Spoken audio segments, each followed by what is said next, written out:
Okay, hello. Hello bot people. I don't know why you're clicking on this video, the stream's over. Um, yeah, so gonna set this up. It's been a while since I streamed. I need to set up the music and such. Let's play this. Is that good? Hold on, now I gotta put this over here and then... You're not going over there. I gotta pull up the stream.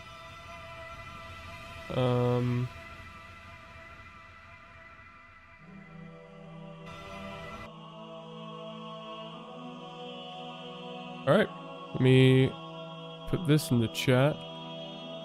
Or, chat isn't loading for me yet. That's great. I love YouTube.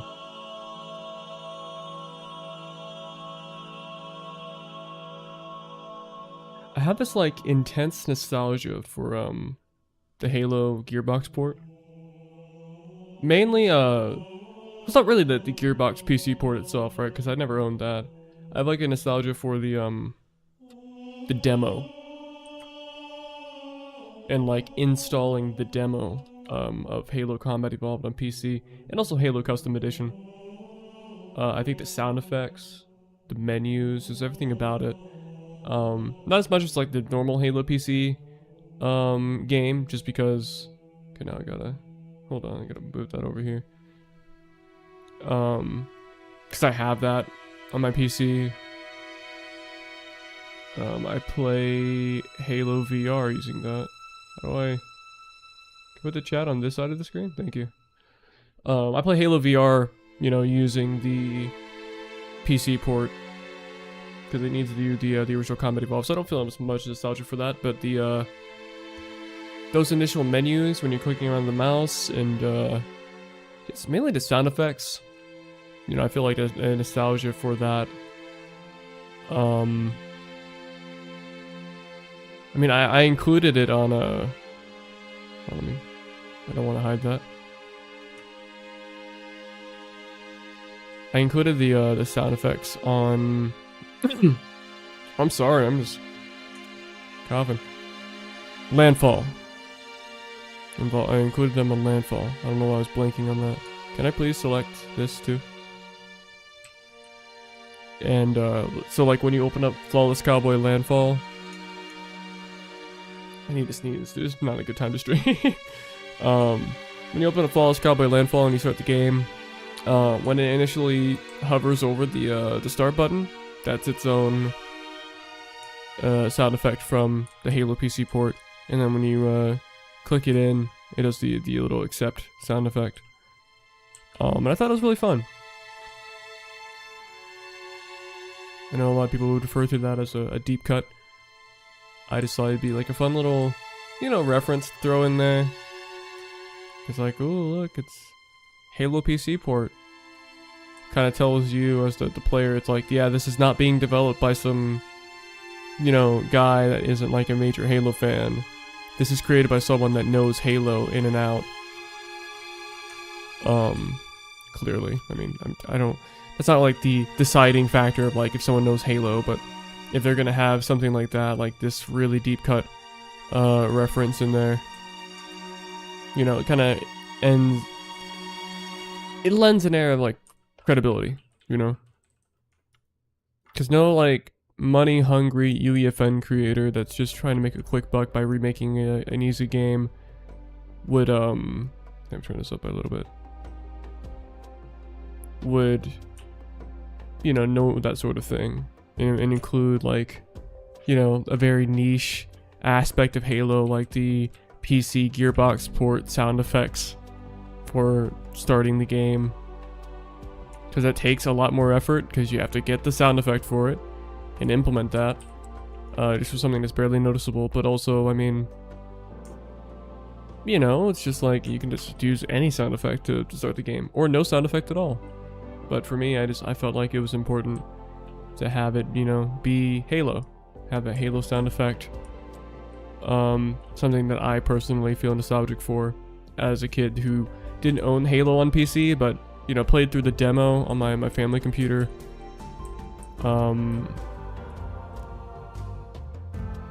Okay, I was confused for a second. I played through the demo on the Halo Combat Evolved, like the one that takes place in the Silent Cartographer, which is also why, you know, this mission is so important to me. It's just because it's the Silent Cartographer, you know? Why does it say there's something unsaved?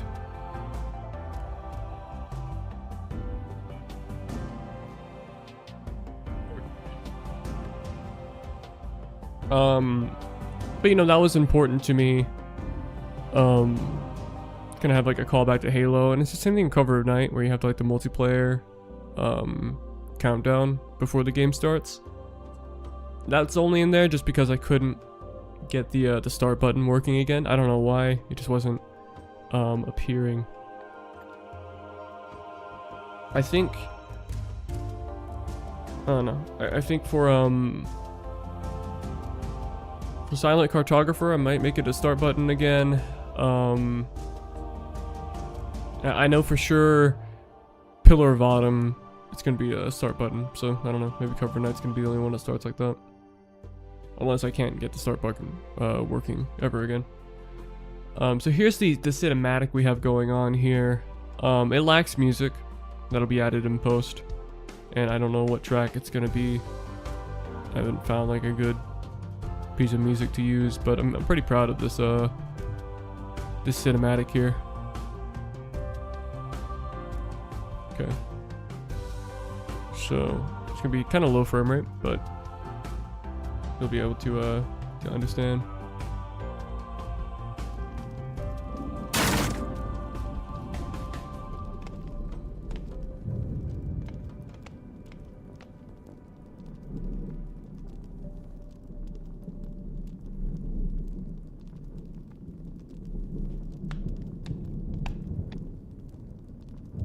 Fades to white there. I'm very proud of this cinematic though. I mean, it looks good. This initial like door kick, it's kind of goofy, like the animation here, because this is all just motion capture, right? And having them walk in, this shot here, it's perfect, man. And then we had this first person point of view, which I thought was really cool, and it was really easy to do. Also, like, again, the motion capture, kind of having Cuddle Team Leader look back, kind of over at you, and, you know, then she's kind of looking over there, and you have these guys walking up, very clearly like the enemies, and then, you know, you have fade to white here. He has no expression on his face. But what's really cool is that I can go ahead and go into the camera track. I think it's camera 9. No, that's 9. And this track, because it plays in like the cinematic, this is a first-person camera, like the whole time attached to Jones, so you can see the entire cinematic in first person, and it looks really cool.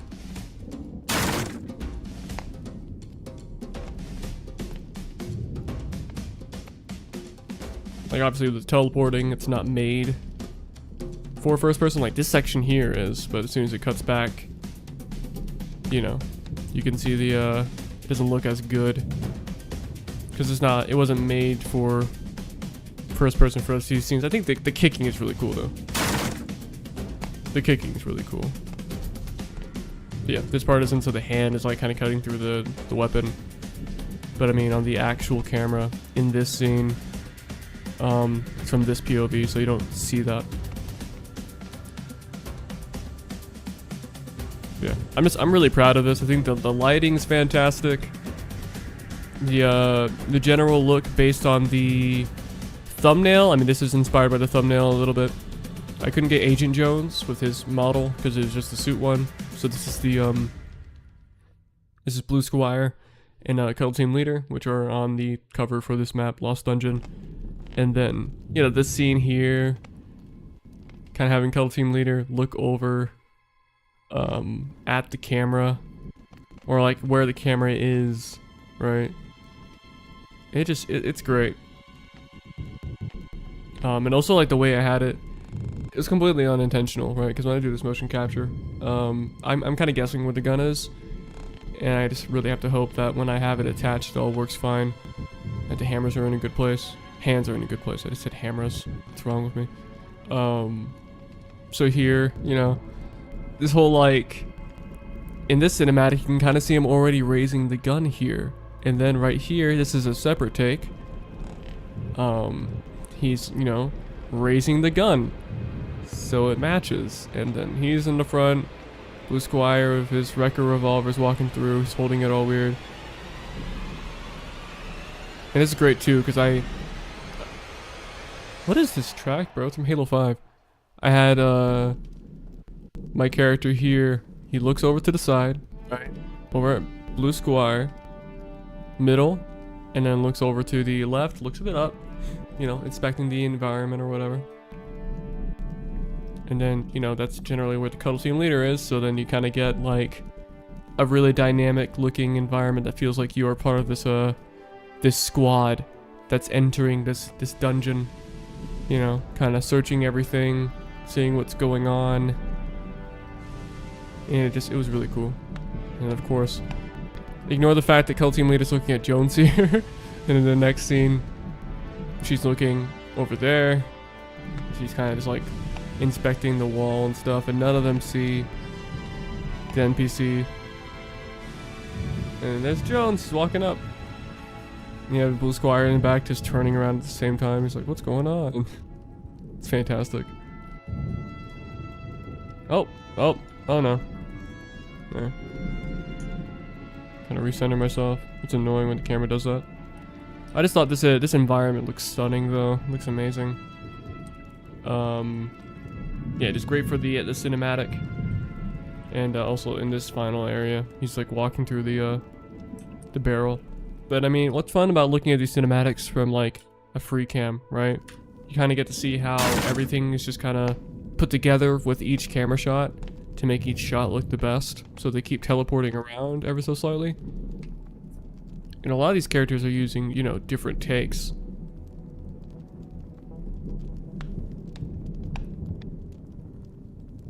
You know, so they all teleport around the whole time. Which is just, it's really fun. Because again, this is like, supposed to, when you're on the camera shot, like it looks consecutive, but you know, then when you're going through, it's like everyone's teleporting. It's all weird. But like, let's say these two shots here, right? They're in completely different positions, but when you look at it from this angle, you know, it matches.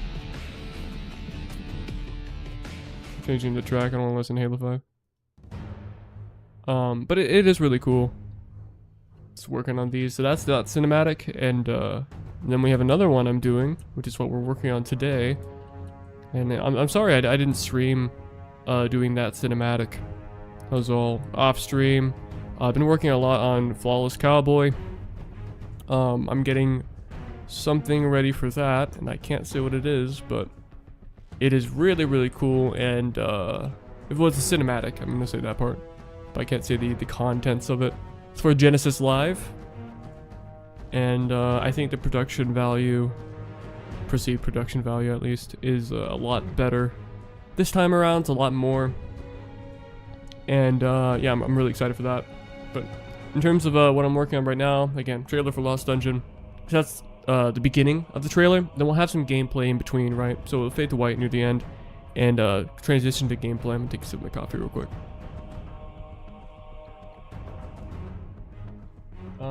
So we'll have a transition to gameplay. You'll have like 20 seconds of gameplay, and then this scene will happen, and this will transition to the title card. No audio right now. And he's like, uh-oh. And then kaboom. Like, whoa. She's like, you're gonna die, boy. And he's like, ah. She shoots him. He's on the ground. He begs for mercy. Curb stomp. Title card. Right. It's a fun cinematic here. So yeah, I'm gonna have to work on stuff, but yeah, I'm really proud of that. And it's a very simple trick, right?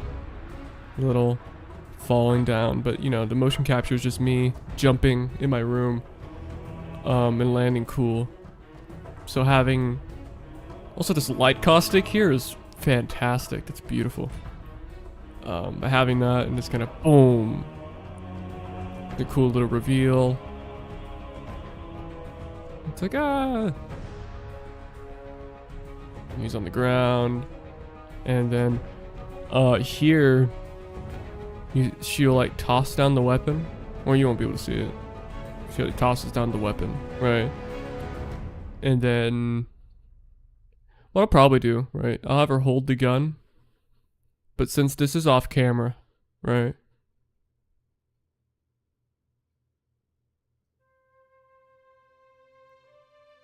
I'll have it detach here when it's off screen. So you'll just think it fell to the ground when it just disappeared. And then she walks up. Bro, that's brutal. That's brutal. It's like, no, no, boom.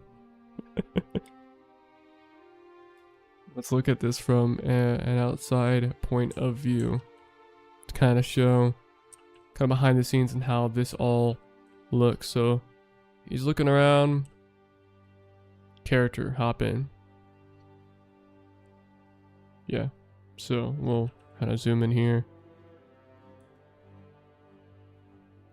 Like, uh-oh. Boom.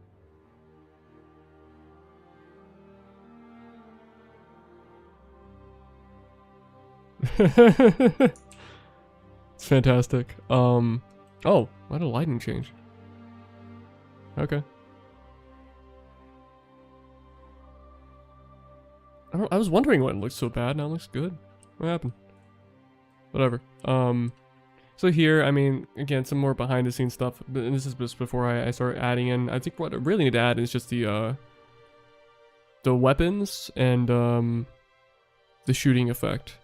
Then of course the sound effects too. But that's less important here. But here, like, you know, you just have a scene that's focused on her, and she teleports. These are two separate takes too. If you look at how her arms are kind of bent here, these are two separate takes. But they work, right? Because in the cinematic itself, you know, you can't really tell she teleported. I am gonna remove this box. I'm gonna take the box out of the cinematic. That's in there in the gameplay. But we don't want that box there. Right, so now, like in game it's there. Same thing with like this vine here. But in the cinematic, we take some stuff out and remove that box. Just so it generally looks better, and you know, you can't tell as much that they're separate takes. Same thing with fish stick falling, or separate areas. Fish stick falling here, I kind of like trimmed it a little bit so he immediately falls to the ground. With like the first person point of view. And then here, since there wasn't really an in-between where she was just standing still, all I did was just, you know, kind of freeze her. So she stops moving, and then she's already, you can kind of see her feet on screen, right? But then she's, I'm pretty sure, off screen by the time,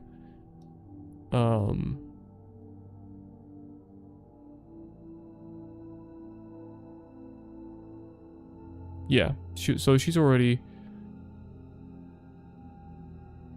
she's off screen when she teleports.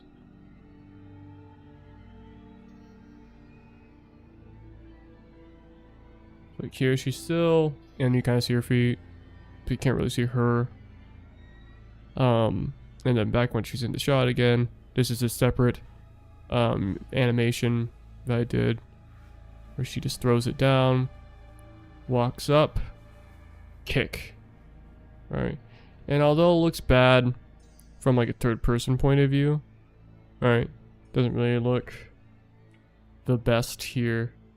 I mean, it works, but like, you know, in this sort of situation, you would expect to be like, you know, this would be angle different, and he'd kind of like go that way.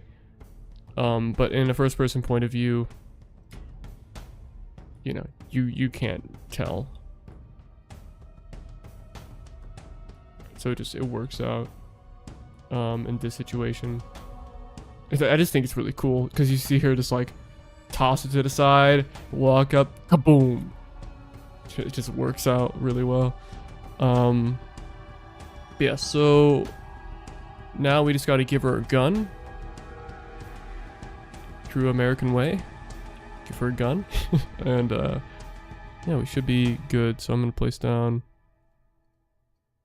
I was working on this for hours last night, man. Both cinematics. I was just spending all day yesterday doing them.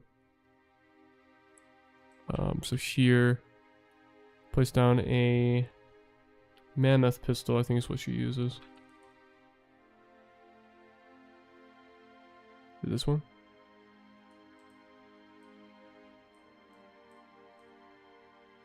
Can't be. That's like, it looks like the 7. Explosive. Is it a mammoth pistol? Is there like another explosive?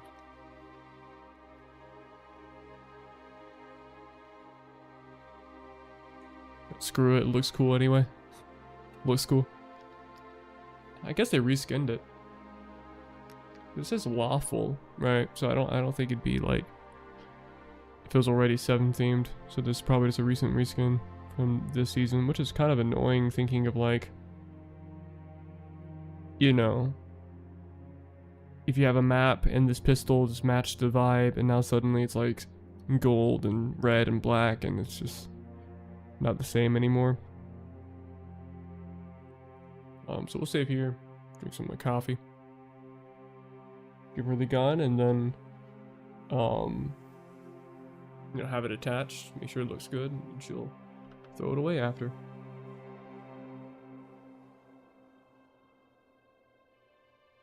And thankfully it's off screen. That wasn't intentional, it's just like ever so slightly off screen, so I can just kind of detach it and not have to worry about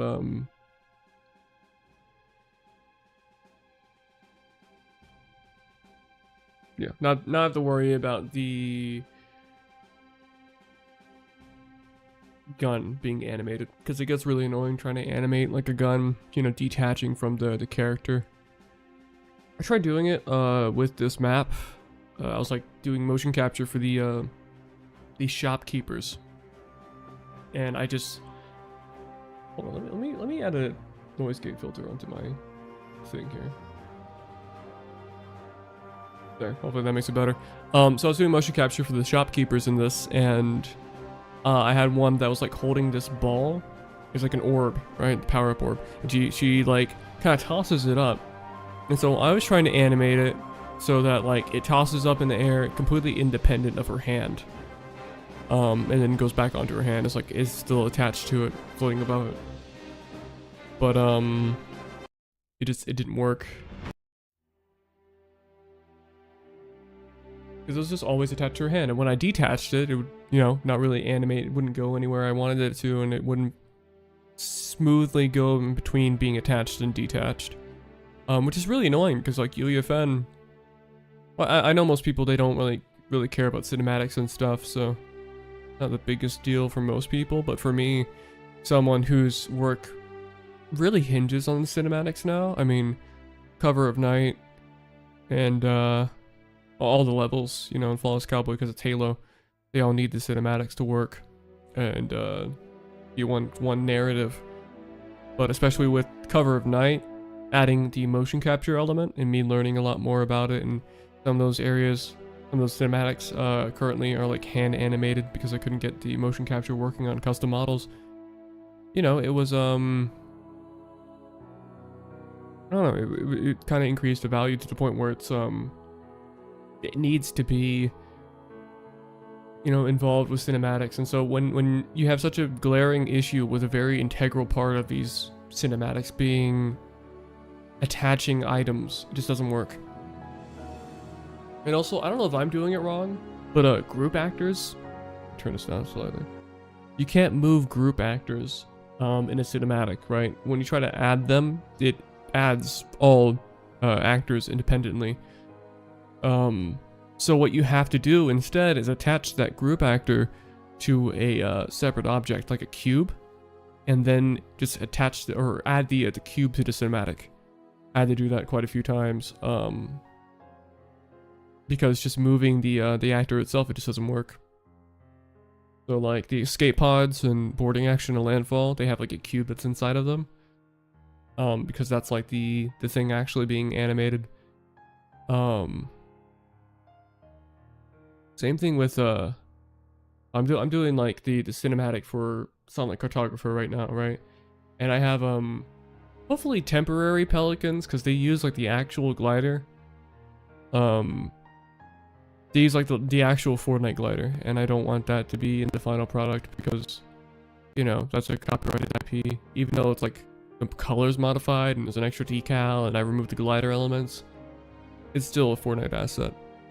But it has an interior, and it's a group actor as an interior that then is attached to the pelican, right? So it's all like one group, and the pelican itself is attached to, oh, excuse me.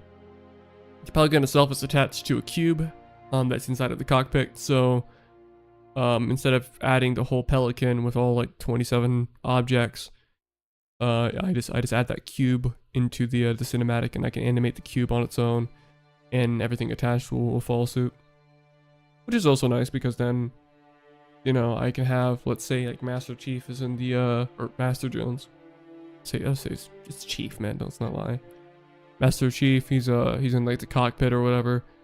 You know, instead of like having to animate him alongside the pelican, I can just attach him to that cube, and you know, it gets animated alongside the cube.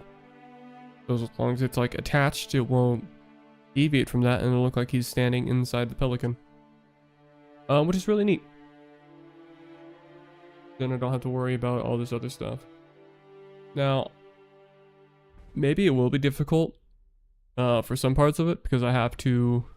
My headphones feel weird. My headphones feel really weird. Let me take them off real quick. Just leave them off. I don't need to wear them. I know it's going to be possibly difficult when I'm, you know, working on...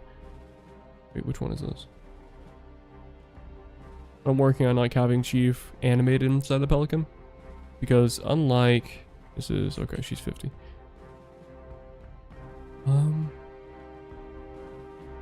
Okay, unlike everything else that's like already inside the pelican, Chief has to be animated, and so getting him animated with motion capture and such, it's gonna be possibly difficult, or maybe it won't be, you know.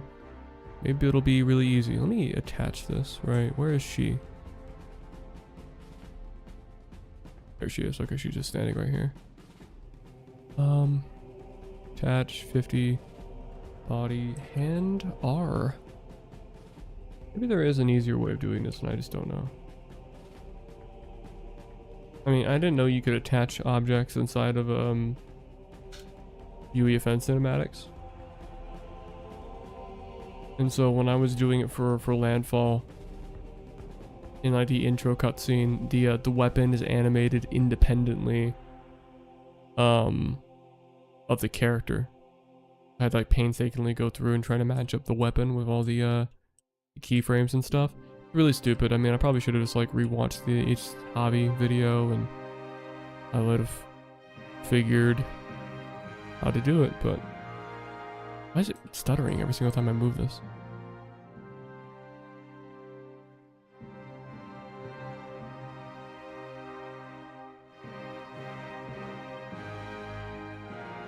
But you know, what's done is done. So what does this look like?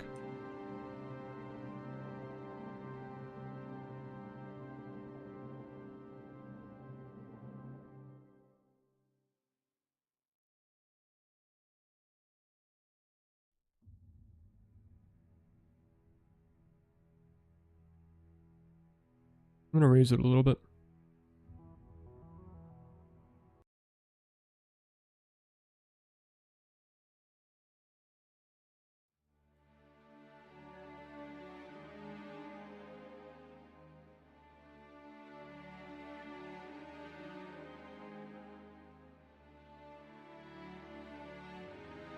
Oh, I didn't mean to do that. See, I wasn't grabbing that.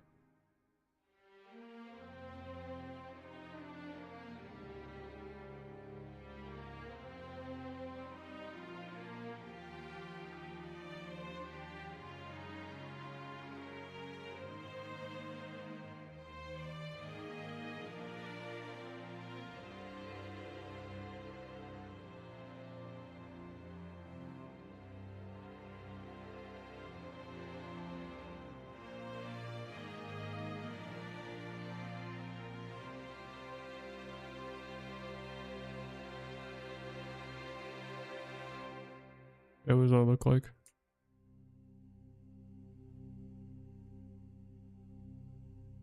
Inside of the ground, but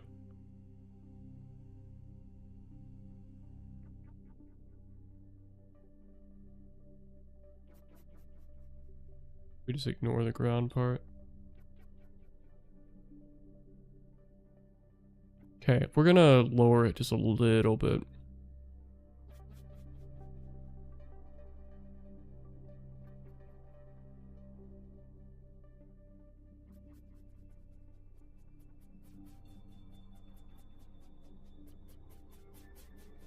Do this and then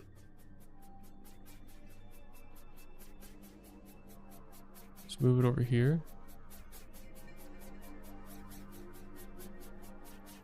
And I'm trying to make it look good when she actually aims it at him.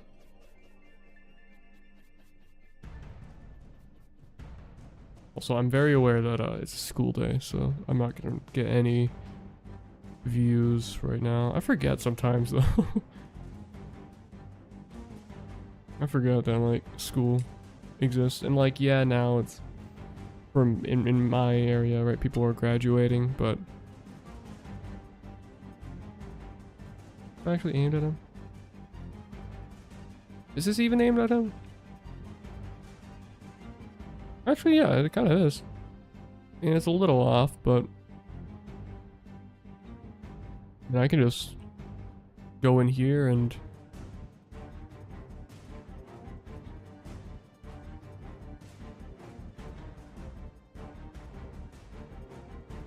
boom. Well, it should be, right? Yeah, there we go. We'll save that, and I'll probably keyframe it when she first drops in, so that it isn't phasing through the floor. I don't want it phasing through the floor. It's very, very obvious. She goes boom. So we're gonna go here, right? We're gonna find a transform. Yep. Find both keyframes. Alright, so here's when she moves again. So put that there. Grab a new one for when we change camera shots. Do 10. Okay, we changed camera shots there. So now grab another one. Right. This time, how would she hold it here? It wouldn't be that way, right?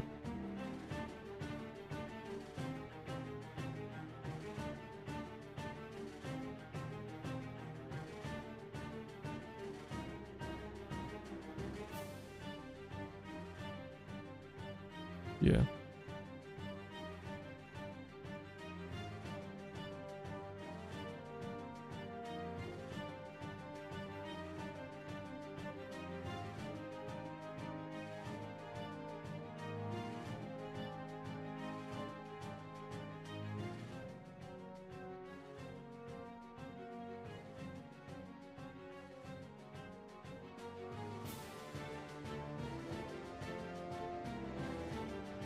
And we'll place another one here.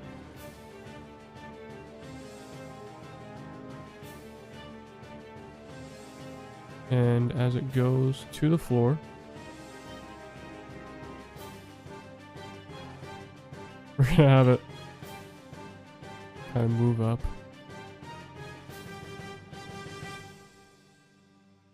instead.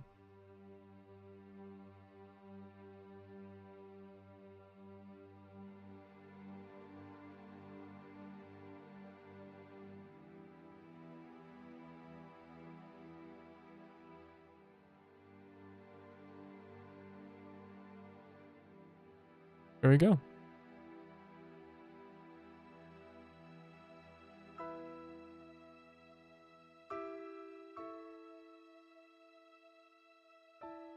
Probably just be what it is, because then, you know, we watch the cinematic now. He lands.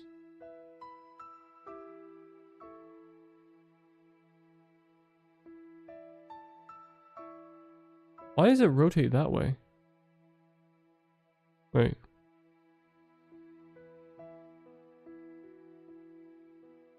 Why does it rotate?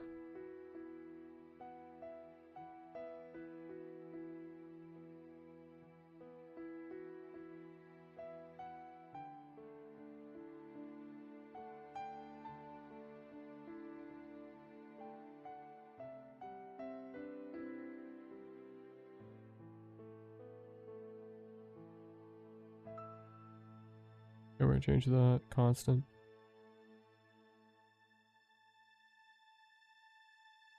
Okay, I do want it to be like that, right? Boom. And then it's normal here. So now it doesn't just phase through the floor, and actively goes out of its way to not phase through the floor. But she's still holding the gun. I didn't play a Halo 4 track when I wasn't looking, was I? I'm scared I don't want you to swim through an entire Halo 4 track and I'm screwed. Hold on. No, okay, it didn't. It didn't.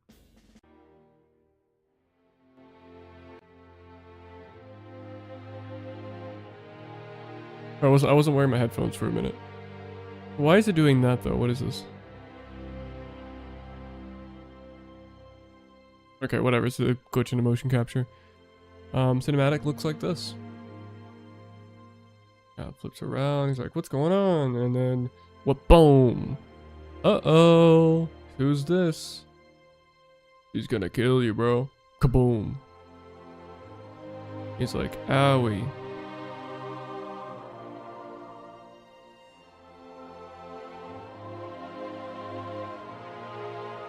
Okay. So now, what we're gonna do is take the exact moment he tosses it. Now it's off screen. And delete it. So now,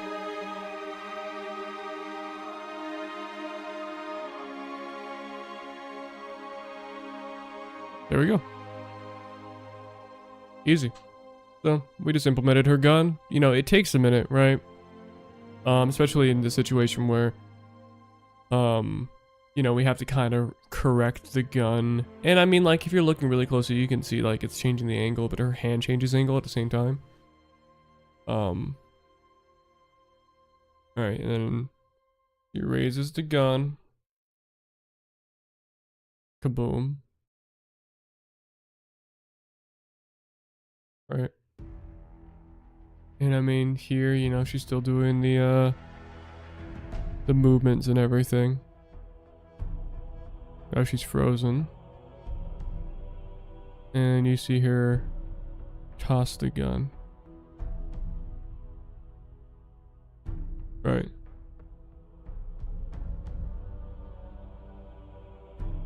And do you even see? I guess you do, huh? Because you don't see the gun in her hand now. And you fall over to like fade to white. Really quick, like a quick fade, but yeah, you can see that she doesn't have the gun anymore. There we go. That also, you know, kind of emphasizes the well, let's see it in the full kaboom in the full frame rate. Tosses the gun. Uh-oh. Boom. It's fun. It's fun. So here, now that we have the actual gun implemented, we need to work on the effects. Because that's important. We need the effects. So let me think how we're gonna do this. All right, because we have Niagara, so it'd be Fortnite effects. So this would just be like rifle burst, right? Yeah, we just need one of those.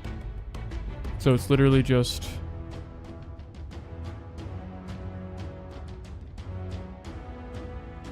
so we're gonna grab this, put this inside of the track, and then we're going to transform. There's a single one of these, and we're gonna attach it to the item placer. Muzzle.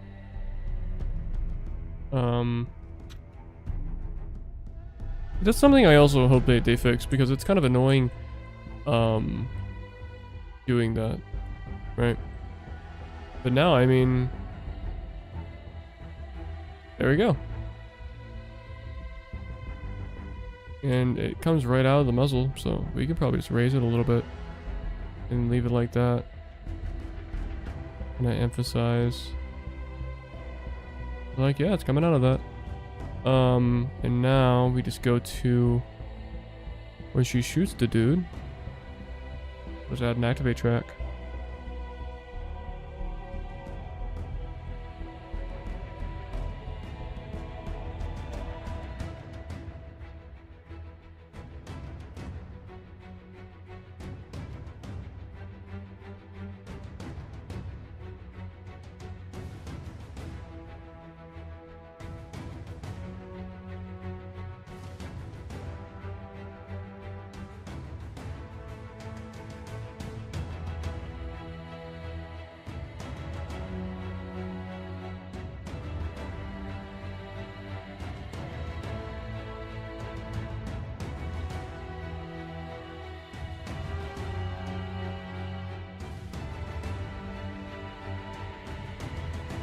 Or maybe we'll move it a little more to the side.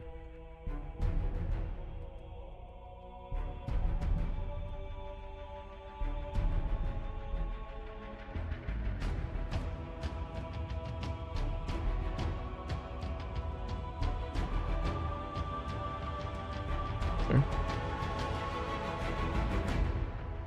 Yeah, we'll probably just move it a bit more to the this side of it to be more visible. So now when we reach that part in the cinematic,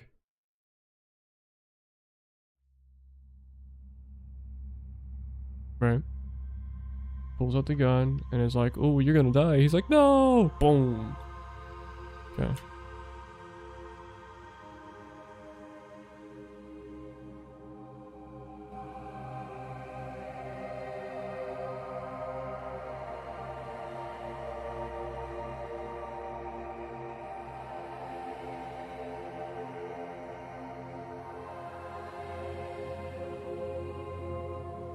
Alright.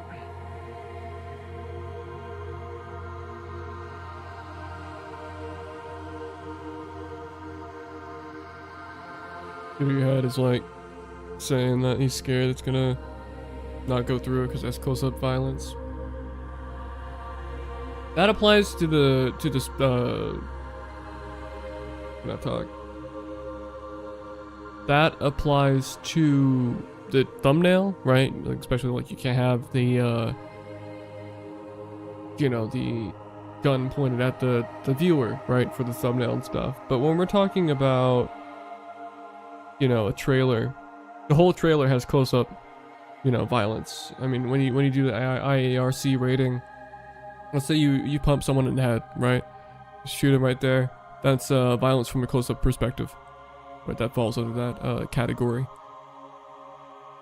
But, you know, you can have in the trailer that, you know, you're playing the game and you have from a close-up perspective, you know, someone getting shot. it's not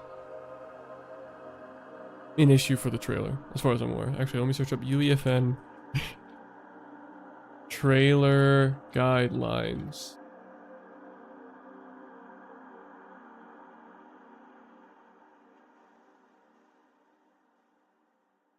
This is amazing. Really. This is great. A short video of your island, usually 30 seconds, 60 seconds long. You can use on social media to promote your island.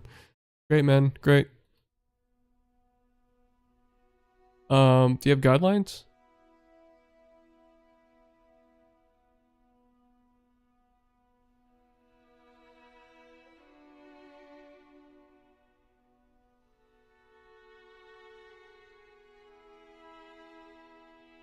Thank you, Google AI. No Fortnite logo changes. Content must be in-game footage. Do not use misleading content. This is in-game cinematic. 60 seconds or less.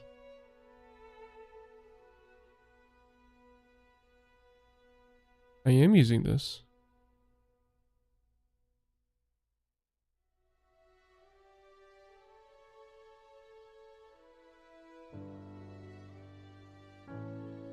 Okay, yeah, so I'm seeing nothing about like crazy trailer guidelines, and I feel like I would if there were crazy trailer guidelines, but there aren't. So here we need to get like an impact effect on fish sticks. We're gonna go here, right? Because this is when the shot's fired, and we're going to grab another Niagara effect, and this would be impact, right? Or is this? This is a different kind of impact.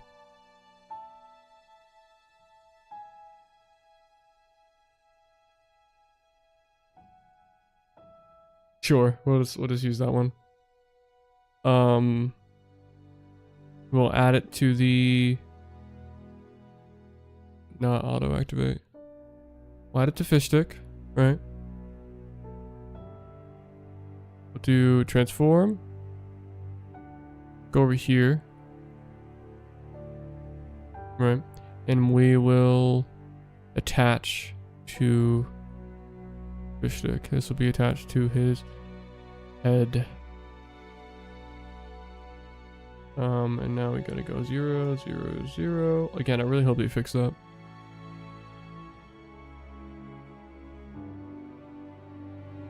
Okay.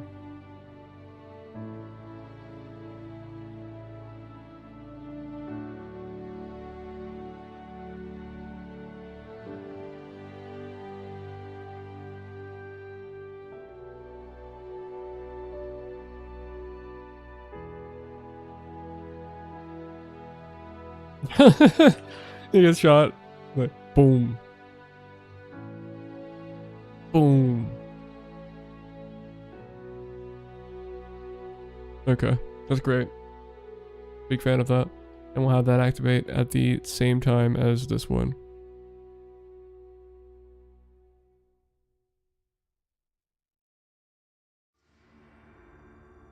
Toggle track. Do that, and then at the same time we'll deactivate.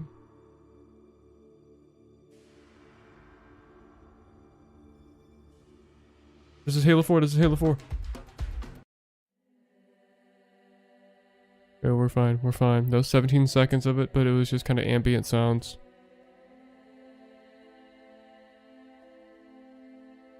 Okay. Let's see it. Let's go. Let's go. I want to see it fully. Because maybe it doesn't line up.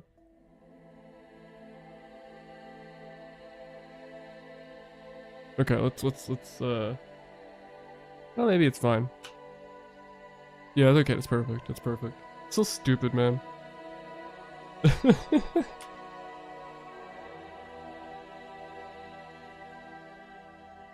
Fish stick, no! We'll also do an impact here. So if I can, like, get something fun. No, it's not what I wanted.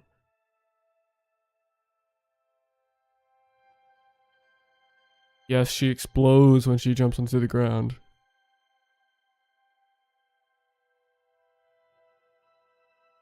No.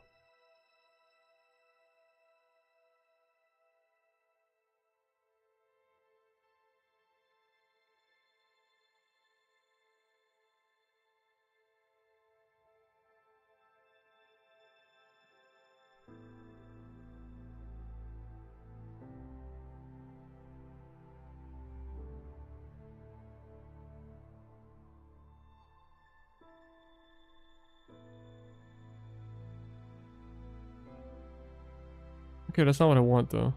Alright.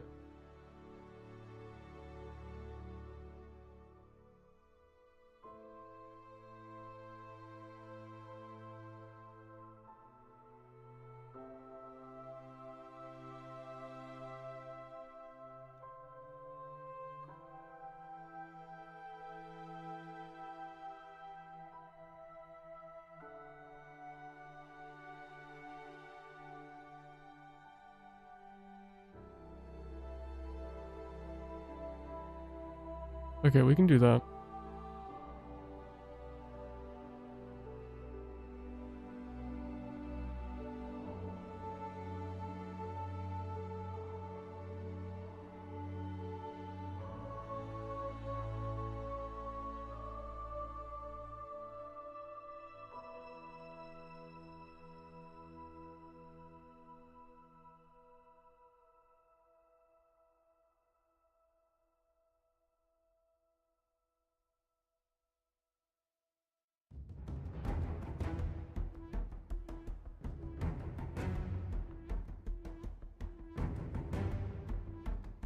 We can't do that. Okay, cool.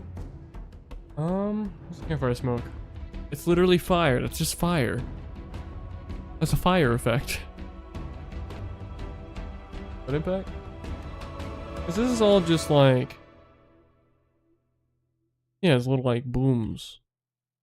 The boom boom pow. What about spawn effect?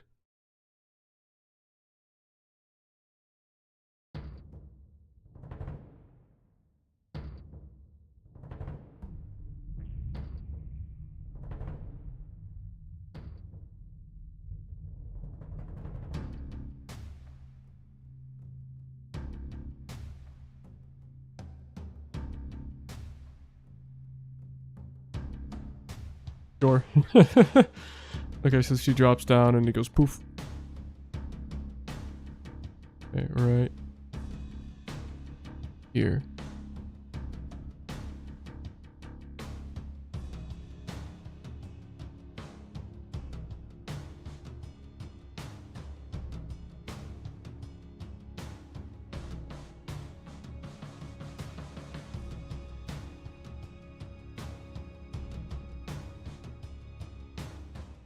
Let's see. It's gonna look bad, or is it gonna look good? Amazing.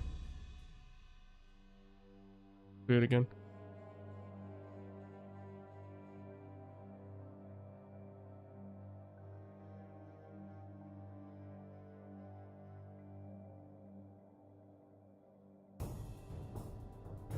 Yeah! Let's go! Tosses the gun. Go. Boom! Right to the face. Right to the noggin. He gets hit. Kaboom kablow, man. That's tough. It's tough. We're gonna save this. I think...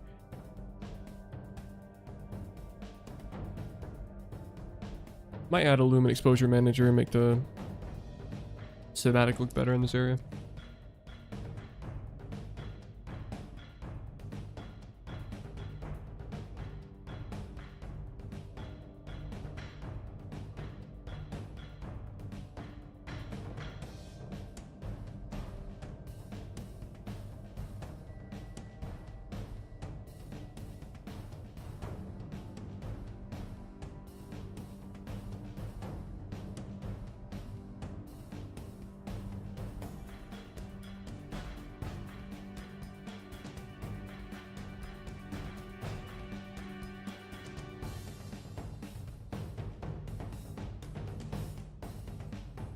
Also, there's this guy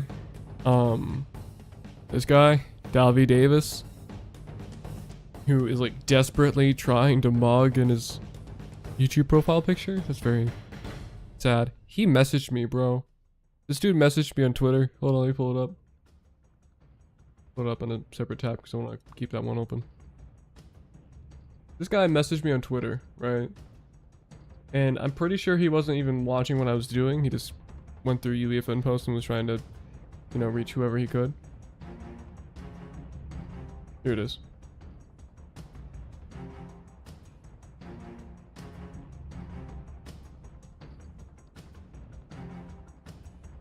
So it's literally this guy right here, right?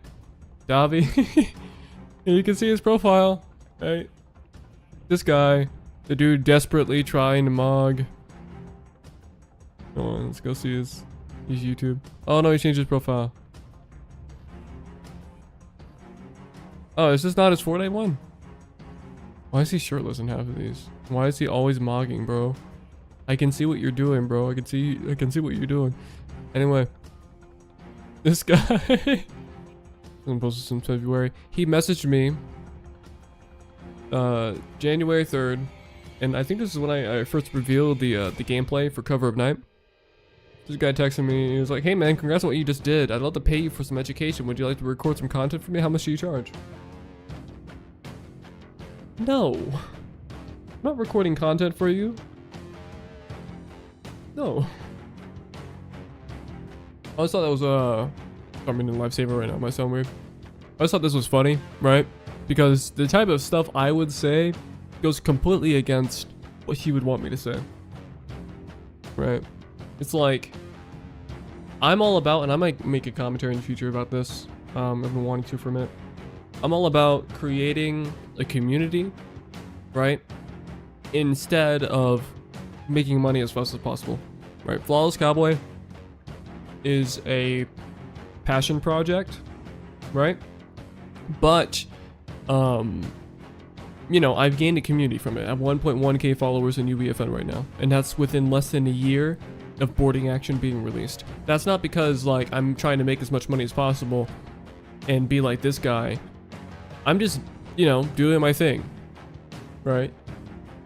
Like I'm making as much money as I can, making it a passion project. And it's not much because that's not my focus. Because that's not what matters to me. Is why I'm on this team doing this job, which I need to keep working on the cinematic. But, you know, side tangent. So like the type of thing I would record from this guy would have been like, you know, don't try to make as much money as possible. Build up a community. Because guess what I got for building up a community? I'm on the UEFN Community Awards where you can vote for Flawless Cowboy Cover of Night under Most Innovative Experience. Look at that transition, by the way. See how it immediately transitioned over to telling you to vote for me?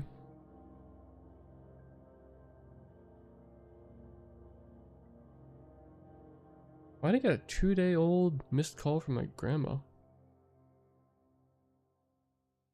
Weird notification. Thanks, Android. Thank you, Google. But yeah, Cover of Night, right here, right? I didn't get that by making the most appealing map possible, right? And I mean, my peak is 106. I've only had 3 people total CCU. So maybe like 7 people in the past 24 hours, right? It is not the most, you know, player getting experiences, but, you know, they were nominated, right? And I was nominated for Best New Creator, right here. So building up a community, in my opinion, is more important than being like this guy and stealing thumbnails according to this dude right here, and, you know, releasing the same maps over and over again. I guess he abandoned his other channel then. Just copy me. And he did not make 1.25 million. He made like 200 bucks most. Pretty sure that's what it was. Like he made like $200. Which is less than me, by the way. So don't be like him. Don't try to go for money. You'll get money if you do good, right? But that shouldn't be your focus, especially if you're a new creator going into the system. You know, I'm still new. Again, that's why I'm nominated Best New Creator instead of Best Creator. Because you have to build up an audience, you have to build up a skill set. Money is like a second incentive, right? That's the main thing. You want to build a community first. And this guy just does not get it. This guy's in it only for the money. He's desperately trying to be cool. He has this stupid mindset, bro, of keep grinding. He's trying to look all professional and stuff, and he's constantly mogging in every single image, bro. I don't know what he's doing there. But, like, he's just constantly trying to get clout. And it's just really sad to see. What I'm saying, man, it's that stupid mocking face where you, like, you pucker your lips, bro. He's desperately trying. And that's why I hate this influencer culture, right? This constant attempt to be cool, and also this like looks maxing thing, because like new cut, he's just trying to show his jawline. Think you are the game, and his neck is like cranked out all the way because he's desperately trying to show a jawline, which isn't even that pronounced, if I'm gonna be honest. It's funny, he's like cranking his neck to the side. Anyways, I'm not critiquing the dude's jaw. I'm just saying, it's like this influence culture of like trying to be on the grind and make as much money as possible. That's just like, I hate it. I hate it. It's terrible because these guys, they only want money, right? That's all they want. They're in this ecosystem to make money, nothing else. And you go nowhere when you're doing that. And even if you do, you're not respected. So like this guy, it's like getting a message from the devil himself. It was terrifying seeing this in my message request next to all the bots, and it's like, oh, no wonder he was filtered in there. Yeah, side tangent aside. You should, you know, try to make the best thing you possibly can. Don't try to get into the system for money, because that's not what you're going to get out of it if you try that. You could, right? But you're not going to be the successful creator that you think you will be. You want to make something that's unique, something that's good.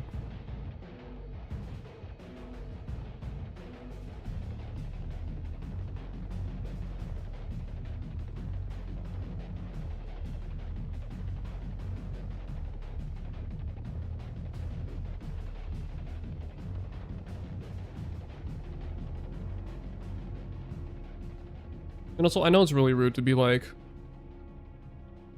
you know, you're not going to make it, but I mean it, man. None of us are, like, new creators. None of us are going to succeed like those guys were. You know, The Pit, Brain Rot, Red vs. Blue. These guys, you know, they got it. None of us will succeed in that way. At least, it's not likely. You just have to live with that fact and try to make something unique. Build up a community, and then maybe you could possibly succeed in the future. Through UEFN, but it should not be your primary goal to make money and be as successful as possible. Obviously, you want success, but don't make that your primary goal and make that the end all be all, because that is not guaranteed at all, in my experience. Obviously, there is a path where you can try to make money, and you know, you might just succeed, but I'm not gonna act like it's guaranteed, or that's the route you should go, because you know, you kind of end up like that guy Davi, where you're kind of just trying your best to get clout and to stay relevant, and no one cares about you.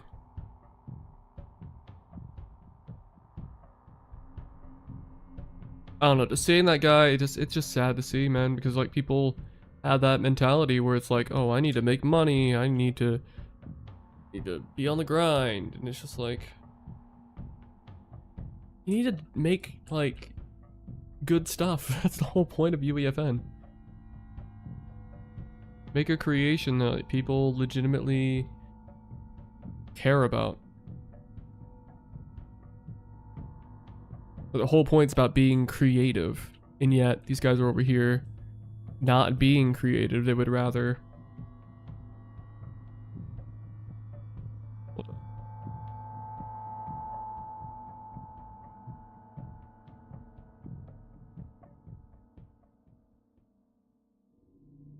I make this part have film grain. Like just a little bit of film grain.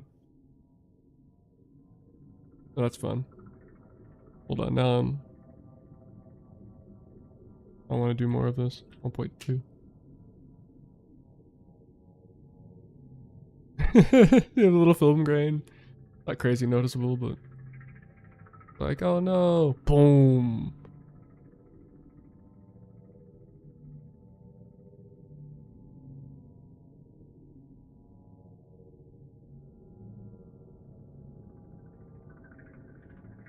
We'll do minimal film grain because it's a bit too much. We'll do 0.1. Turn up the saturation by a bit.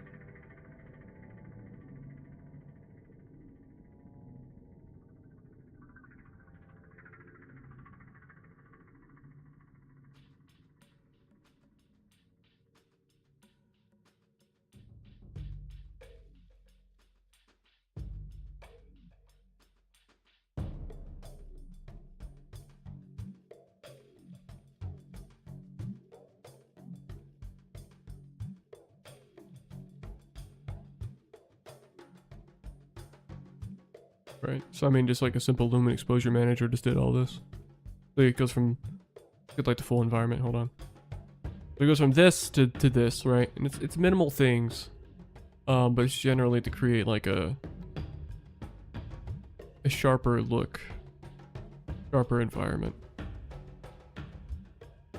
And let's do a small color tint.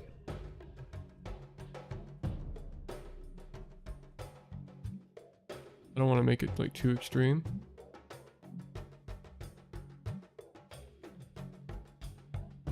There, we have a small little color tint.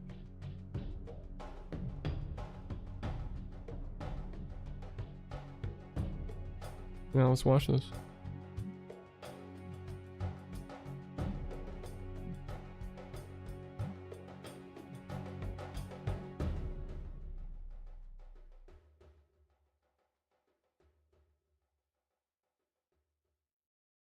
What else could we do here? Let's look at the post-process effects again. So we can make this 0.5, right? Have a bit, take out a bit more. No, not Halo 4. Bit of lens flare. 1.5. We can do a bit of bloom too, right?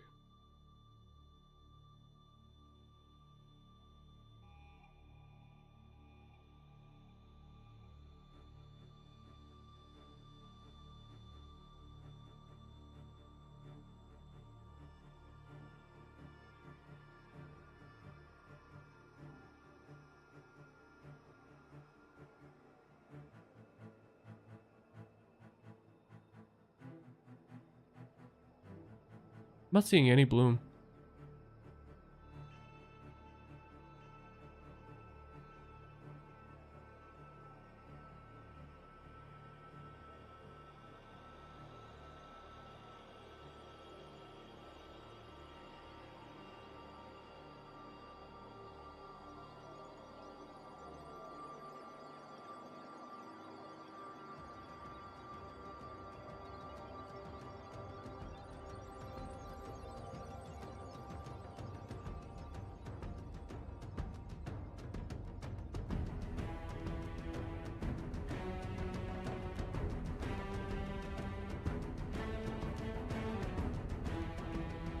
Do 10. So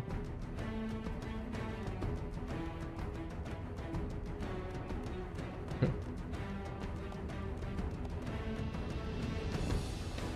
Kind of get like the whole situation here, figure it out. We've got a bit of a tint now. I want the red to stick out a bit more. And I don't know if like that's something I can really do.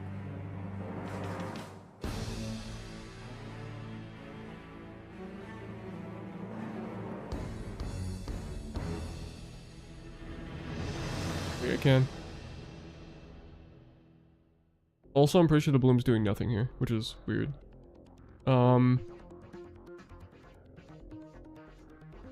Yeah, I mean, just look at this scene, right? This is without the lumen exposure manager. This is with. And I mean, there's subtle changes, but in terms of a cinematic, And let's look at the, like, this shot. This, it looks straight from Fortnite, but it looks a little bland. This, you know, you add everything to it. And, like, yeah, it's not perfect, I think. Probably do some more with it. But overall, I mean, pretty good. We can probably, put in some more lighting. Grab this.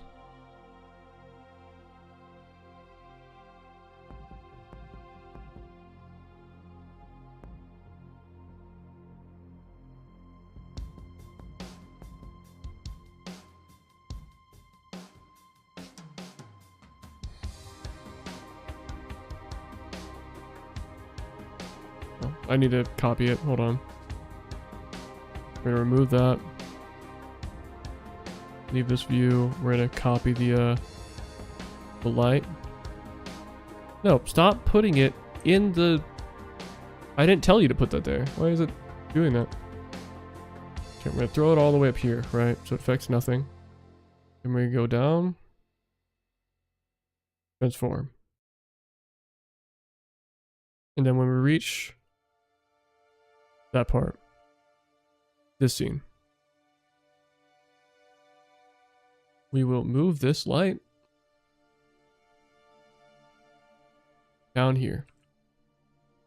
Then we can probably get like some cool lighting going on.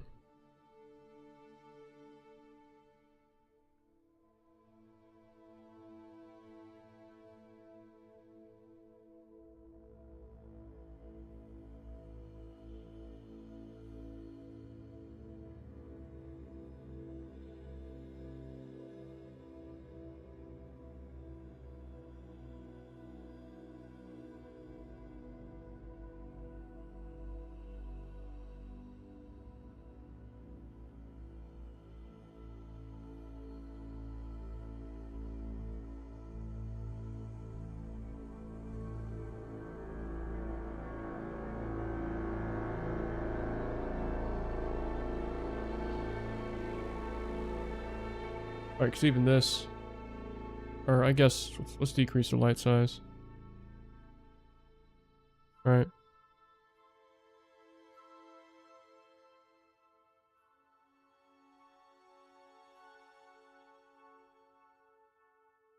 Here, what we can probably do is just throw it back here.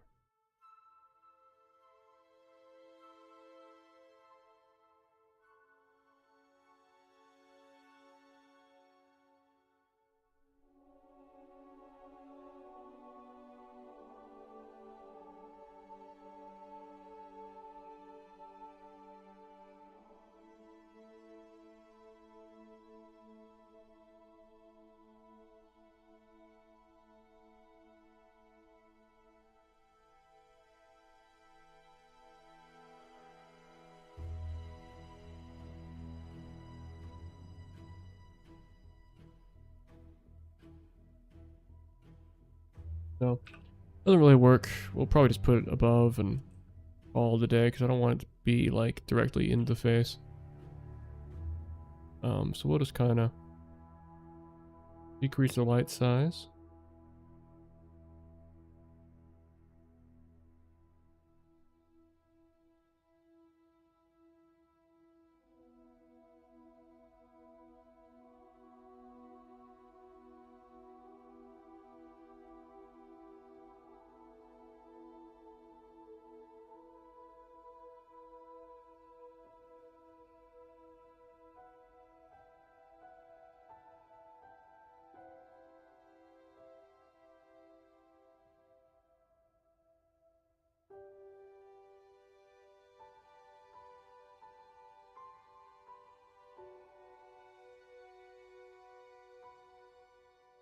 Yeah, we just kind of provide a bit more depth.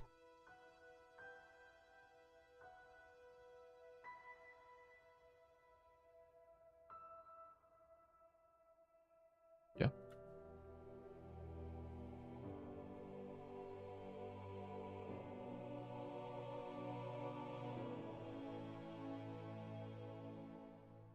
Or you know what we could do? Because it kind of has a purpose here. We can add this in, right?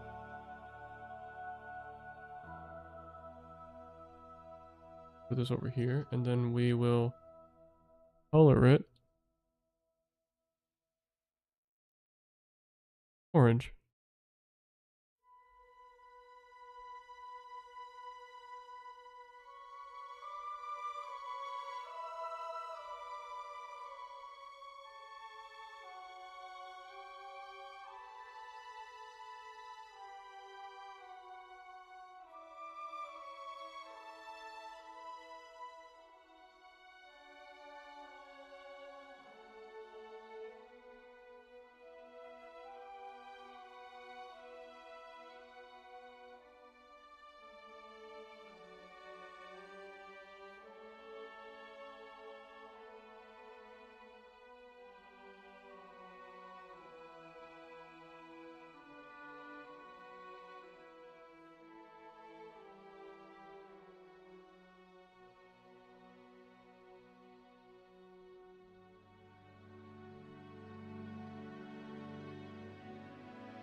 I mean, like, I'm not really...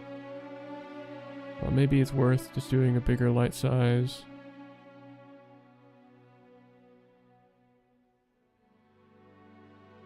And then we'll just overall decrease it.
Ooh, boom.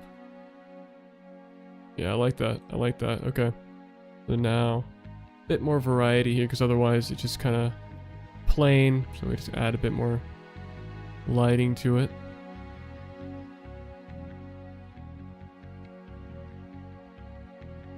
Imagine we just like remove this and it's just kind of plain. Add a bit more to it.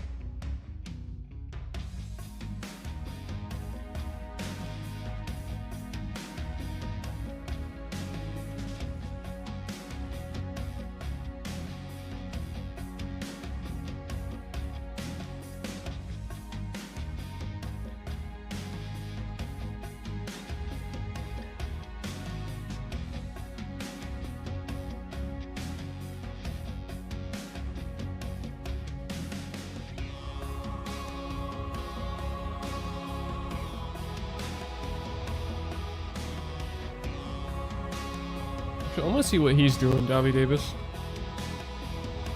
Hold on.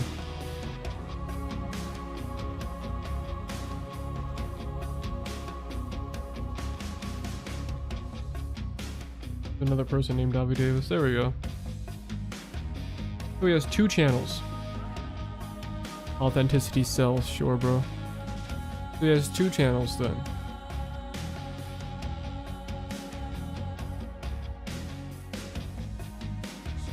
There's this one, right?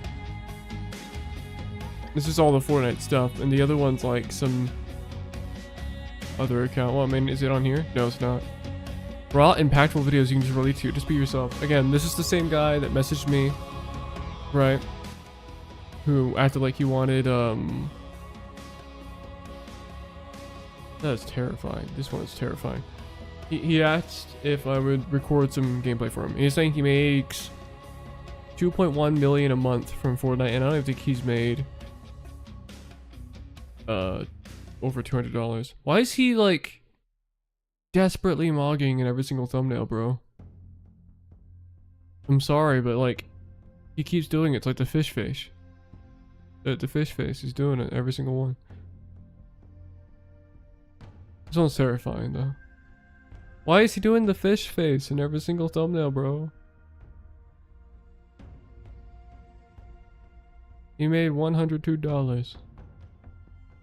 He inspected element because that is not 102,000. That is $100. This one's like such a fraud though, bro. Because like I made. Today I'm gonna be showing you. This is from 2025, over a year ago, and he's just like showing lot maps. It's an hour and 36 minutes, bro. That's crazy. I'm showing it because that's the guy that messaged me in the beginning of this year, asking if I wanted to record like some educational content. I just thought it was just, come on, man. Like, I'm not gonna record the type of content you want me to record, and I'm not gonna, I'm not gonna have you like use my content to scam your audience. You're like, this guy made $1 million after remaking a previously existing game, and it's like,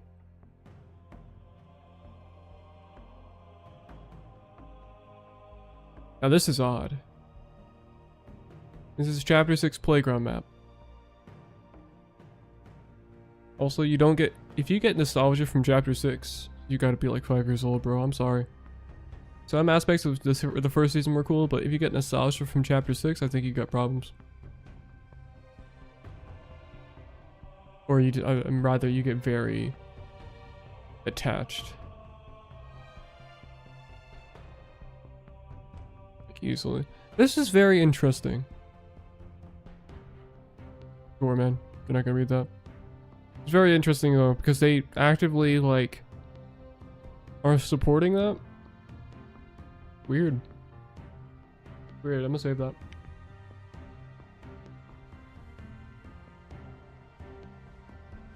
Anyway, enough procrastinating. We need to add sounds.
I'll do that.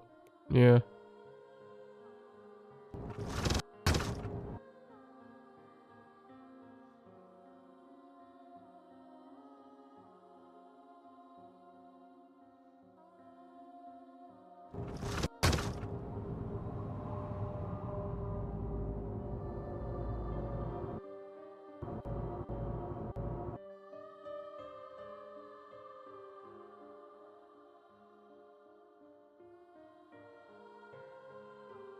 Grab the whoosh sound effect from my pillar bottom level.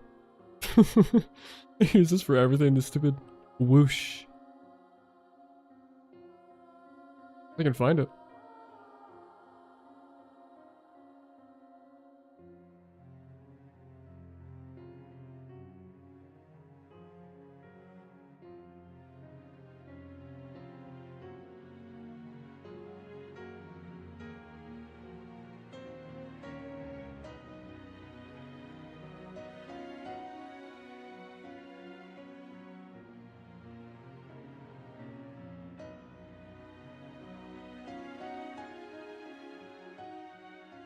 Dead stream, bro, dead stream. What's this? A vote. New ecosystem turned in 0 visibility. This is true. This is true. I have similar issue. This is true. True.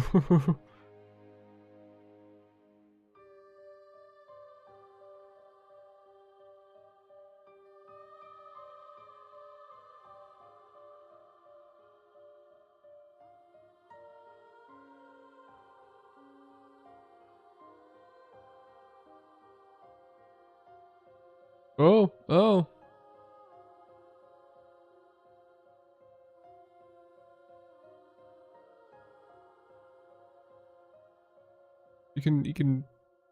You can tag people on the Fortnite team? That's crazy. I didn't even know you could do that. What's going on in Fortnite?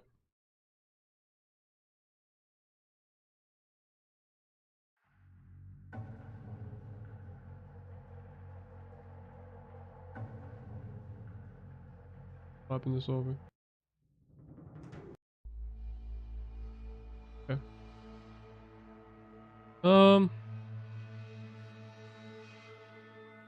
What does it say down there?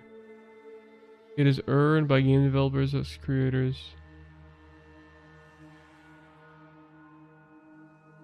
I wonder what this is going to be used for. Because I hope the V-Bucks being granted to creators is like... Hold on, now I gotta close the content drawer. I'm hoping it's more like, not that, like, if you didn't get enough money in the month that you'll, like, instead have it reset and you'll just get V-Bucks from that amount of money. But rather, I'm hoping it's... They give you V-Bucks in terms of, like, the amount that they take, like, their cut. They give you, like, V-Bucks in return. I think that'd be really nice.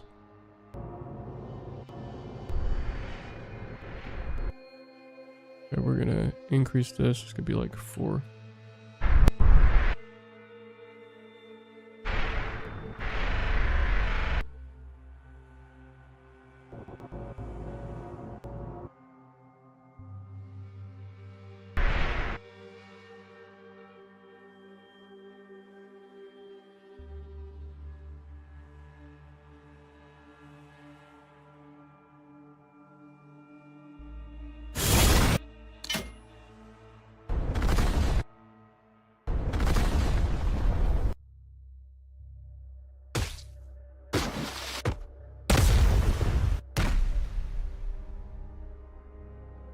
That bro hands down chest react Q. What's impact called that?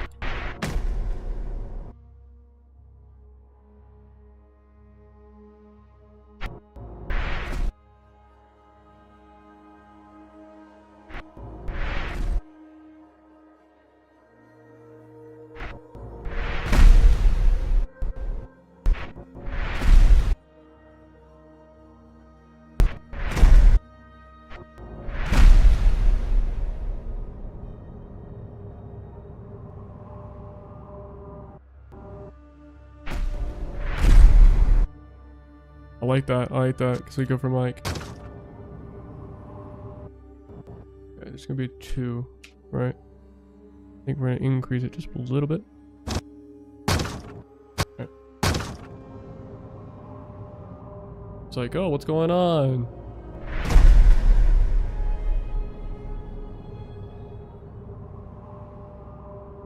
Boom.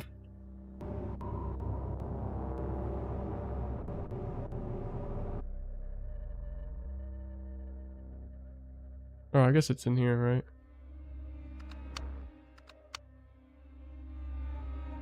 So, we're gonna grab this, right? And this is gonna be multiplied by like 7. Gonna be 5. Oh, don't shoot him!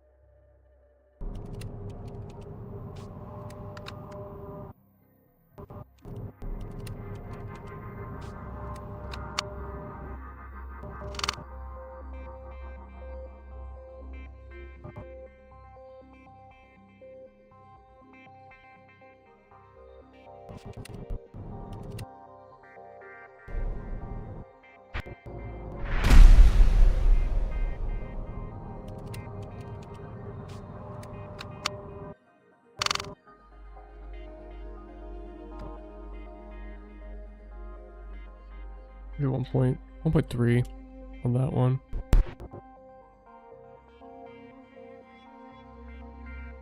Yeah, I hope the V-Bucks granting to UEFN creators isn't like in place of money. I hope it's like, you know, in turn, like them taking their cut. Like rather in turn you get, you know, a bit of money from their cut, right? So instead of like, let's say they take 30% of everything that you make, then like that 30% that they take can instead be like, you still get it, but instead of receiving it in real money, you just receive it in V-Bucks. I'd be happy with that if it was like for every single engagement payout, where like Epic's cut is still given back to you, but instead it's like through V-Bucks, because I don't want to buy a V-Bucks. Adam Smasher's already coming to the game. Let's go. Took him multiple months.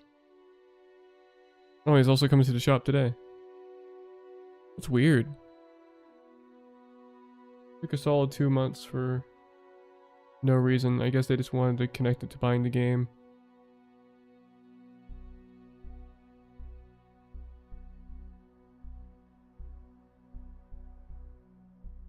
Alright. See how this looks.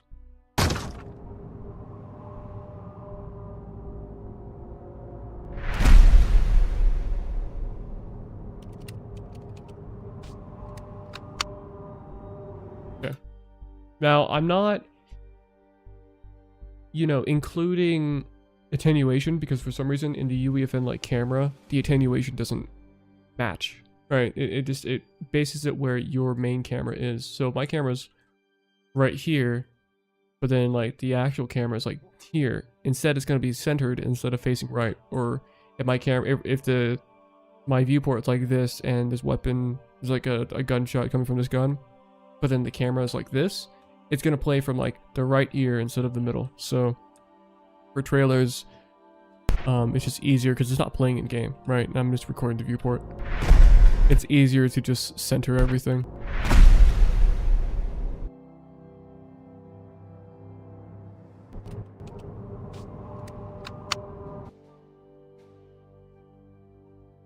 Here. Fortnite, Mammoth, Pistol, SFX.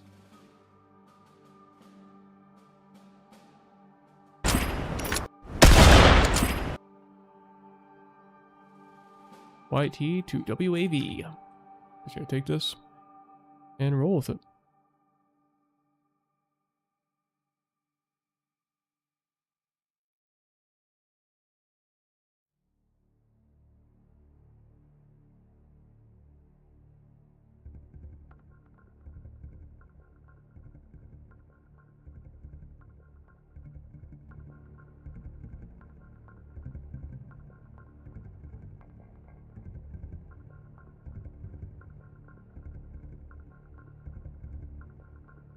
Thank you.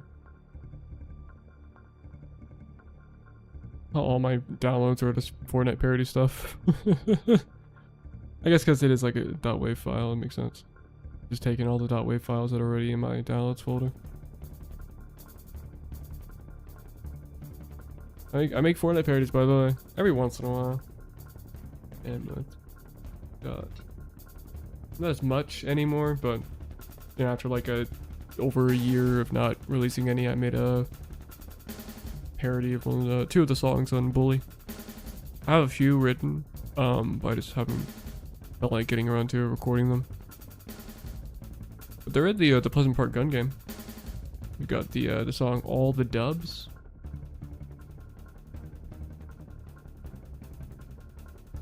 Are you forgetting the name of it?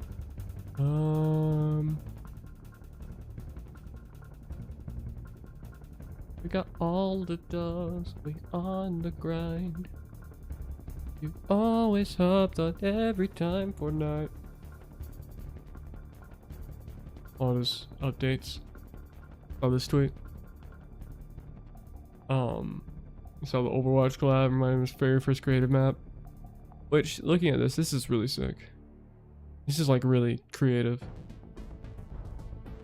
I don't even know if this game is, this map is in Overwatch 2. I've never seen it in Overwatch 2. I assume it is, but this is one of my favorites I would play like custom games on and stuff. It's really cool seeing that like January 2019. So this was still in season 7. Seeing like a creation like this. It's so cool because it uses all the obstacle course stuff and it just creates like an accurate block out where I can recognize this map. Just, it's really cool. And we're gonna add the sound effect.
What? Why is it playing? I hate Spotify so much with their stupid smart shuffle thing. How I literally disabled it, by the way. It was playing Halo 3 and I'm like, "Oh, it's gonna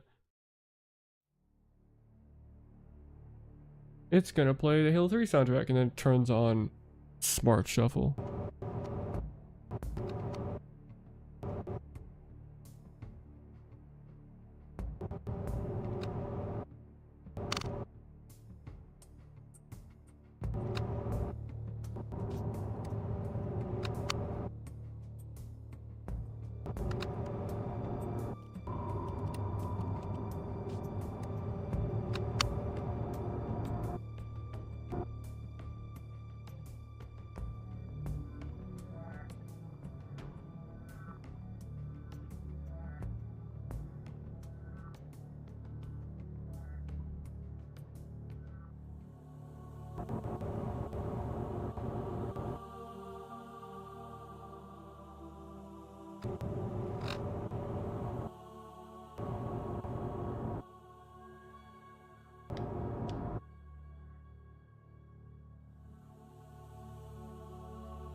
I don't think that's what it would sound like.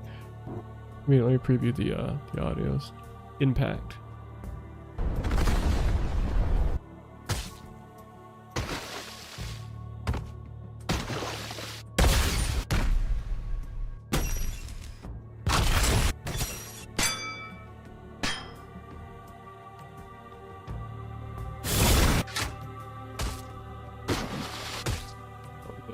We'll just make this like 7. Oh, but we'll do 5.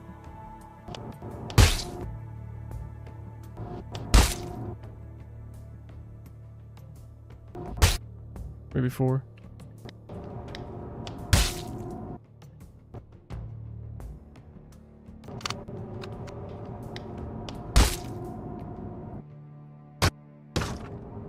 Okay, this will have music over it. Right. That's creepy. You see this stupid? You see the stone fish stick and the stone red knight. It's really cool though, because you can see how the lighting calculates. They don't have any like color on them or anything. It's just the models themselves. That's sick.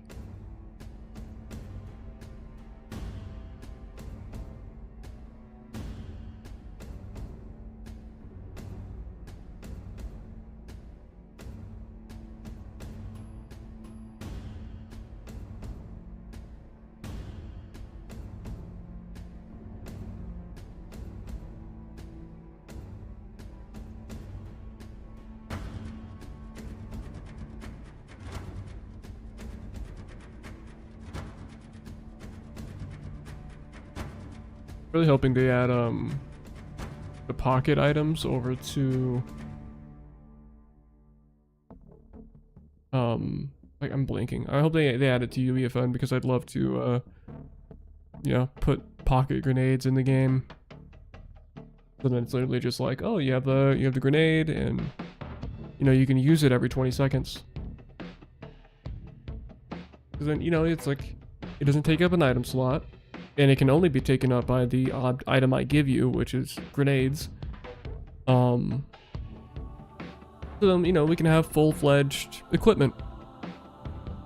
And that's really cool. And then, like, you can switch out the equipment, like Halo Reach or Halo 3. Halo Reach more so, like, abilities. So you can have, like, the bubble shield, because I think they have that, right? The bubble shields you can use, and then the grenades and stuff. Ooh.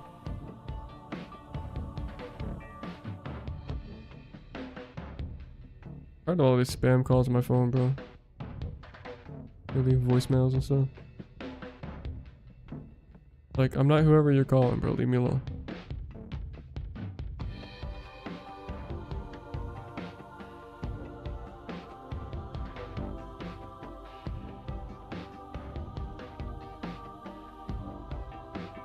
I'm just gonna say,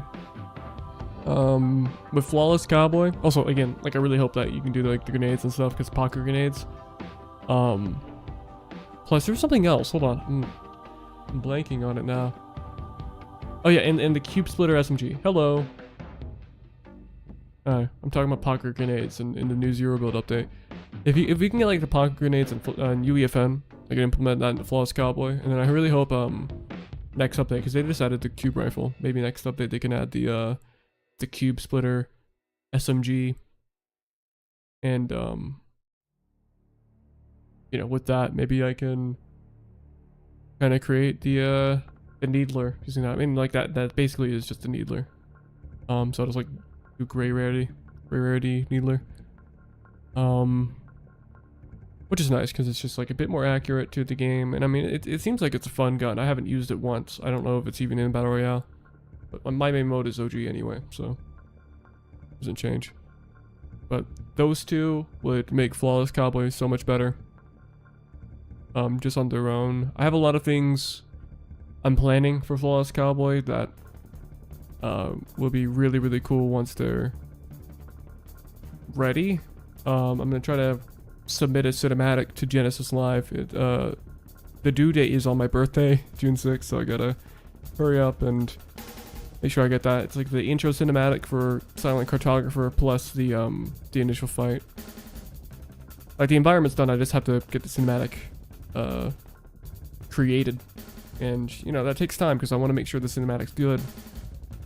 So that means animating the pelicans and the camera, and I'm basing it off the remake, so it's a lot more detailed than it was in the original. But it works perfect for a showcase. Here, I'll show you kind of what we have so far of the cinematic. This is for my team's map. This is just part of it. No music is on right now, but it will have music, hopefully.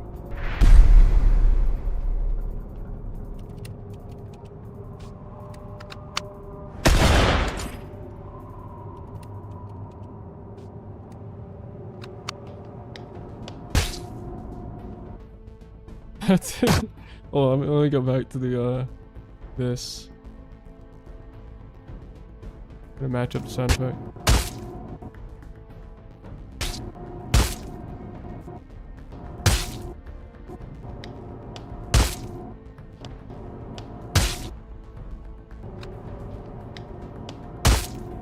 There we go. It's so stupid. It's fun though. Ah! First person POV is like, I'm dying. No. No, please. Fish stick, no. And like cuts to title card. That'll be fun. Anyway, so my plans for Flawless Cowboy right now. We're gonna do the and I'll do it completely off stream because it's a major spoiler for what I'm working on. In terms of some innovation in the series. And then after level 4 is done, which I hope it releases in July. I can't guarantee that. It might be August. It will be this summer. Once level 4 is done, I'll probably put a pause on releasing any new levels, and I'll focus on kind of revamping all the old levels before I move on. Just so they're all kind of consistent. Because right now, you know, I don't know if I need to add anything else. So this might be fine. Right now, for these levels, you know, the first boarding action, it has like the little stop motion looking cutscenes, and then Landfall, it has the animated cutscenes, and then you know, like hand animated though, and so the camera angles are a little whack sometimes. Might be like, you know, most of the time the legs aren't being shown just because I can't animate walking well, because I'm not an animator. And so then Cover of Night, that's when, like halfway through development of Cover of Night, I purchased motion capture stuff. I mean, I bought VR trackers, the VR full body trackers. I showed them off from the other stream. $168, really good investment. And so then I started using it in that mission. But the issue has always been that my chief character has not been able to use motion capture, right? Because I have not figured out how to get motion capture working on custom characters. Only on Fortnite characters. So characters like these who use the character device have been the ones I've been able to use. I'll also show off the other cinematic I was working on. This is also done. I just need music, and I think that stuff will be added in post. This one's fun too.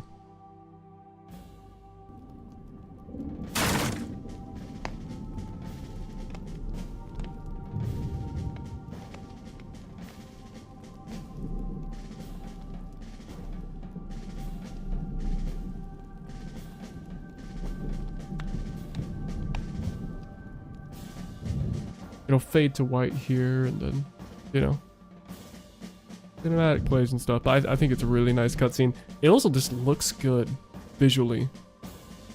Really pretty. I also love the first person thing. I have like a camera attached to the head, and since I record it using VR, that means all of this can be in first person. So yeah, like the first person version of that where you kind of teleports around. It's not made for it, but it's pretty cool. Pretty cool stuff.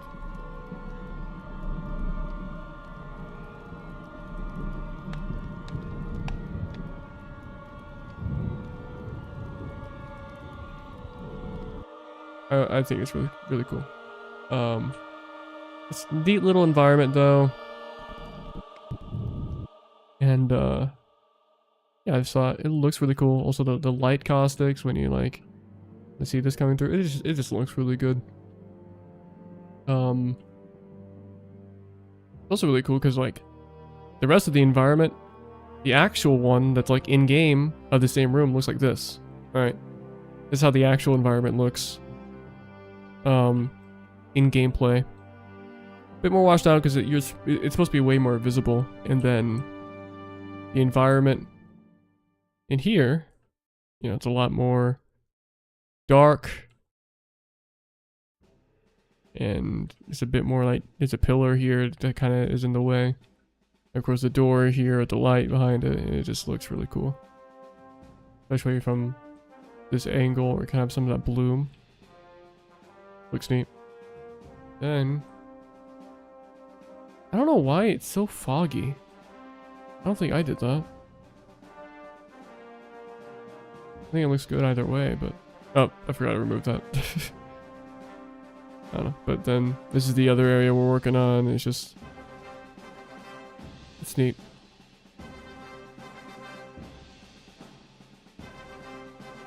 I don't know why it does that sometimes, where it doesn't like fully take in the lighting.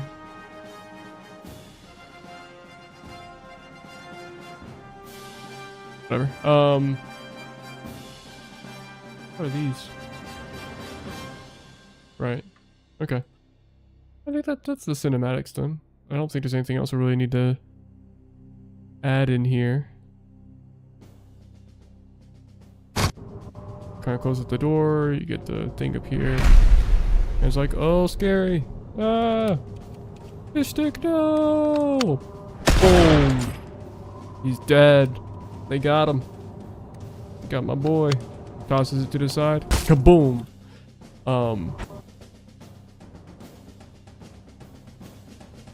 Yeah.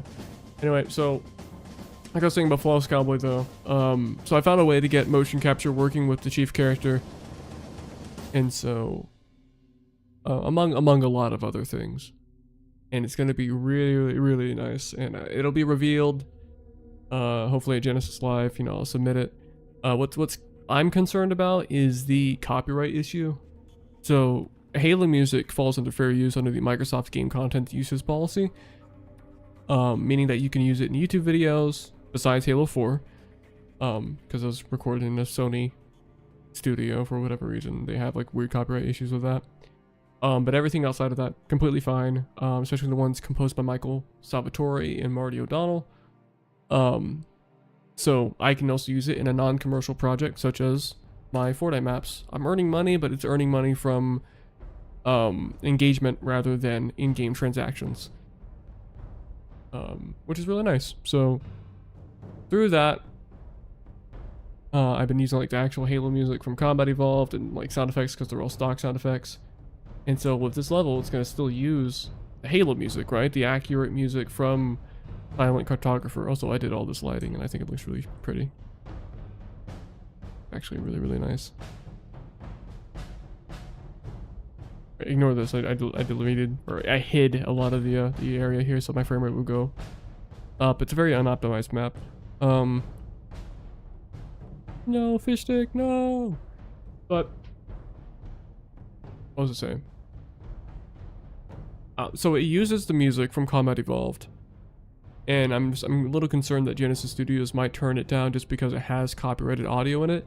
And it did last time, but I don't think they really noticed. So I pull up a Genesis Studios Live 2025. I pull up... So true. If I pull this up, here's Flawless Cowboy Landfall. Punch it. Would you rather take a seat? This cutscene, I had to redo the whole thing anyway. All the animation was messed up when I re-imported the model. But...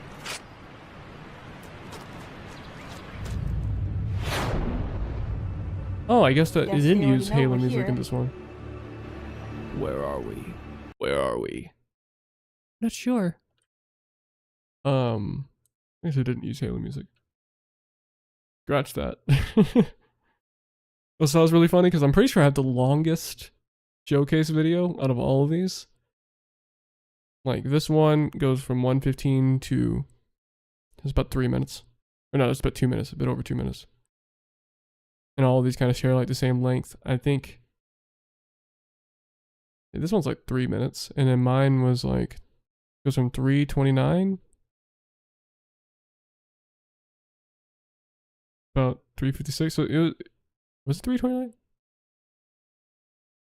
13:30, around there. So it was over 3 minutes long. It's like 3.5 minutes. Even the last reality fears him. They refer to him as the Flawless Cowboy. So true. Yeah, it was so cool though. Following up immediately after the boarding action level, Master John... Wait, no. Wait a minute. Hold on. Let me listen closely to this. What you just saw was a look at Flawless Cowboy Landfall. Flawless Cowboy is a series created by Racked Elk and is a first-person Fortnite reimagining of Halo Combat Evolved, featuring Hear the music in the background? fully voiced narrative cutscenes. You play as Master Jones, a super soldier so lethal that even the last reality fears him. They refer to him as the Flawless Cowboy. Following up immediately after the boarding action level, Master Jones and Amy crash land onto a mysterious object and attempt to regroup with displaced IO members. You must fight through the last reality's forces while using whatever weapons you can scrounge up, whether it be random weapons or the last reality's very own to do so. Flawless Cowboy releases later this year. Thank you to Rakdelk for joining in on this summer's live, and you can follow him over on Twitter for more updates on the project. I think it's really funny. Never mind. My fears are quelled. I didn't use the Halo music at that showcase, but they certainly did. They certainly used Halo music. Yeah, maybe we're fine. I like back-to-back Steam controller videos. This guy says he hates it. Well, I don't want to see your channel, bro. I love my Steam controller. Feels really nice in hands. I don't know if anyone, the one person that's watching, I don't know if you have seen the Steam controller, but it looks huge. It's not huge. It's a good sized controller. I'd say it's like a bit larger than the Xbox One controller for comparison. I have the Xenon like Hyperkin 360 controller remake, and it's like about the same length. I want to say, yeah, it's about the same length. And about the same size depth wise. The only difference is it's just a little taller. But even then, if I like compare them back to back, barely. It is taller, but it's like, I don't know. It's a good controller though. It just, the way it's designed, it looks bigger than it really is. Steam controller is fantastic, and I'm tired of seeing the slander from people that never used it. I'm a Valve defender through and through. Okay, I need to record these pieces, so I'm going to here. I'll do the other cinematic first. I need to record the cameras individually.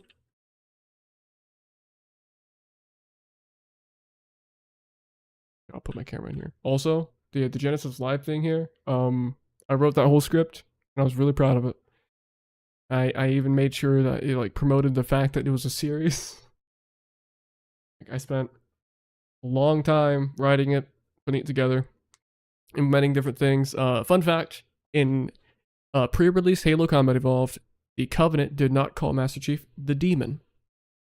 They called him Flawless Cowboy. That's what they actually referred to him as. It's in some like pre-release material advertising the game, and it never got to final.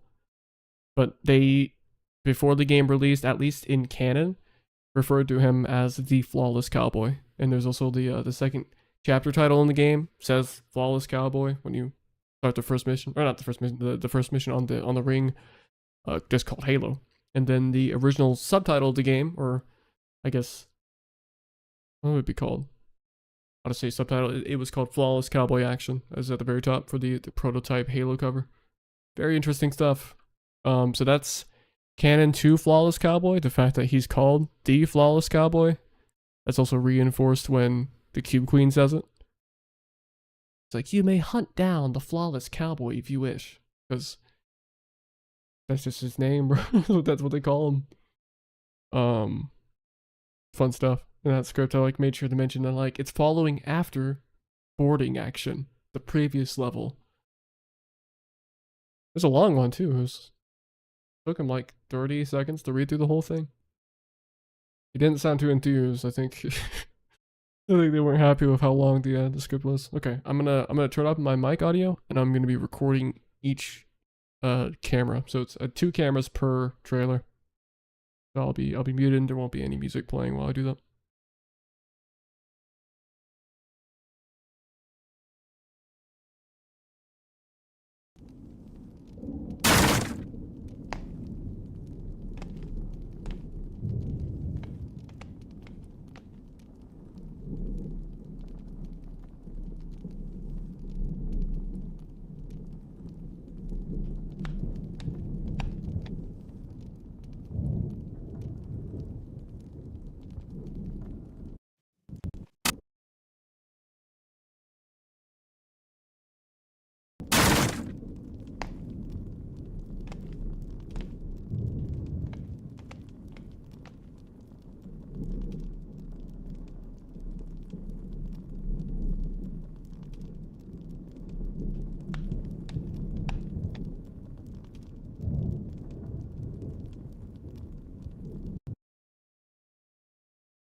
Okay, there we go.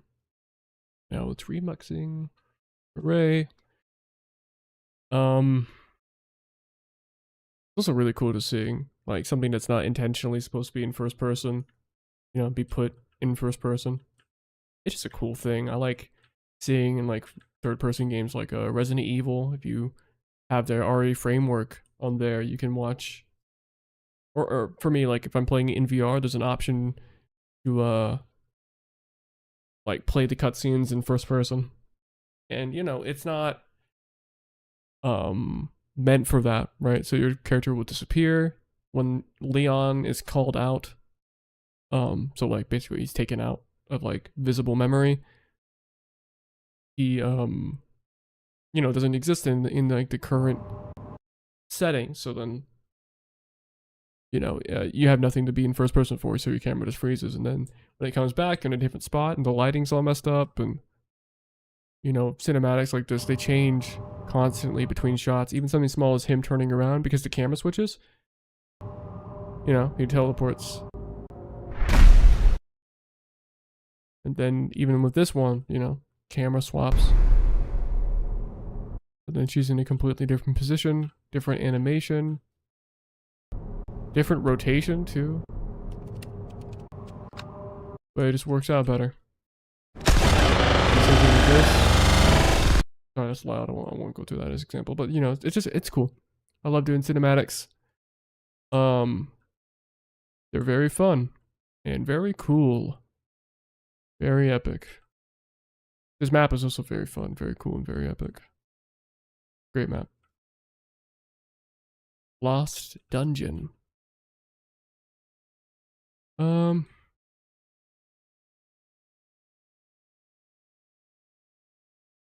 Yeah, I do think I'm gonna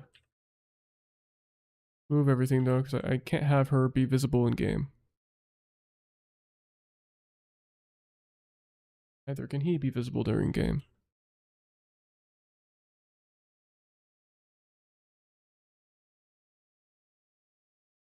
Okay.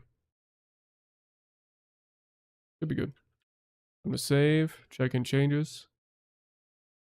And yeah, it should be solid. I mean, I'm pretty sure, hold on.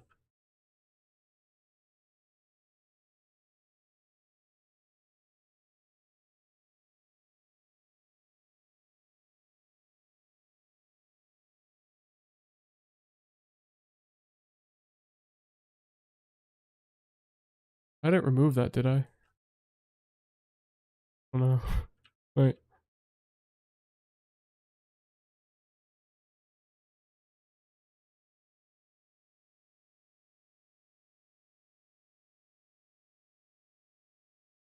Oh no, it's here, I just can't see it. Okay, okay, we're good. I'm going to unlit. Oh, let me disable this too.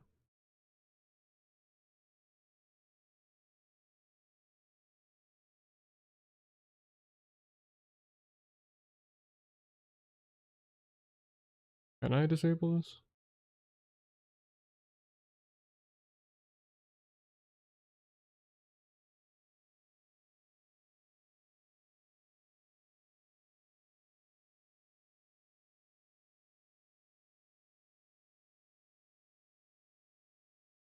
Okay. The microphone, yeah. So they're gonna have like a little bit of gameplay, but in between here I can resume the Halo music.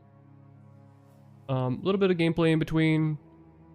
But considering this is 20 seconds, and I don't remember how long the other one is. Okay, so we'll have like 15 seconds of gameplay in between. Which will be fun, because then it's just like, you know, two cinematics that kind of sandwich a little bit of gameplay.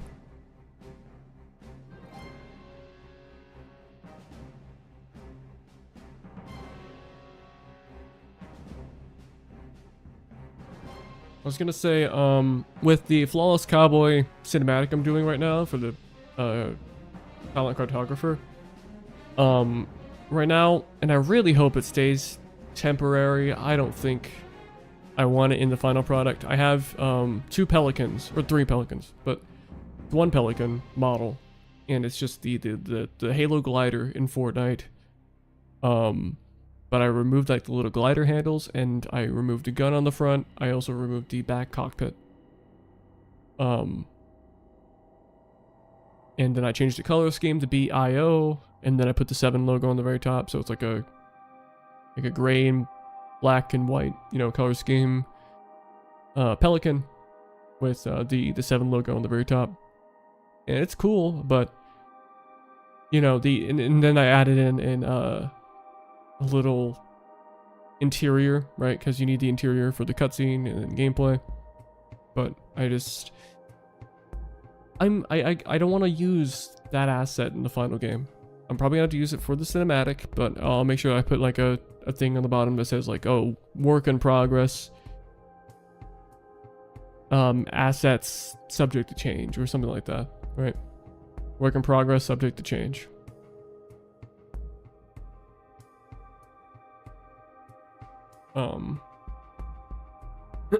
Just because like I don't want to use the Halo asset. Like, yeah, it's from Fortnite, but it's the collab asset. I've had some Halo things remade, right? But that's from the ground up. I don't want to take something from Fortnite, even if it's a little modified. It's just not the same.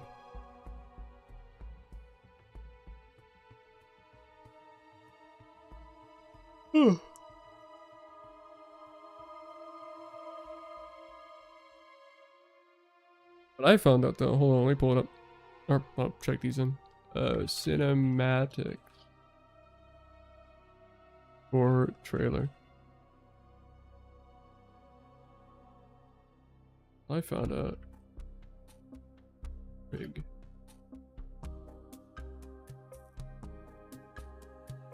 So here, I need to log in first. The Mixamo, they do like motion capture stuff. I don't need that specifically, right? I have motion capture, so I can customize as much as possible. But look at this, right? So here's the scientist, and this is just his model from Fortnite porting. No, like materials or anything. But you can rig him using Mixamo, and it tries to do it, you know, the best it can. And then you got like a fully rigged motion capture compatible model, which is insane. Now, if you look very closely, hold on, wait, I'm gonna do this. Old man idle. If you look very closely, his fingers are messed up. They're bent upwards, and I don't know why that is. That's like the only thing, and it's only on this hand too. His fingers are bent backwards. Weird. But outside of that, it works. Right? And this is, you know, it's difficult because you got like this. Okay, when his hand is closed, his fingers still kind of messed up, but it's okay. You don't notice. But you know, like, I'm not seeing much warping on the armor.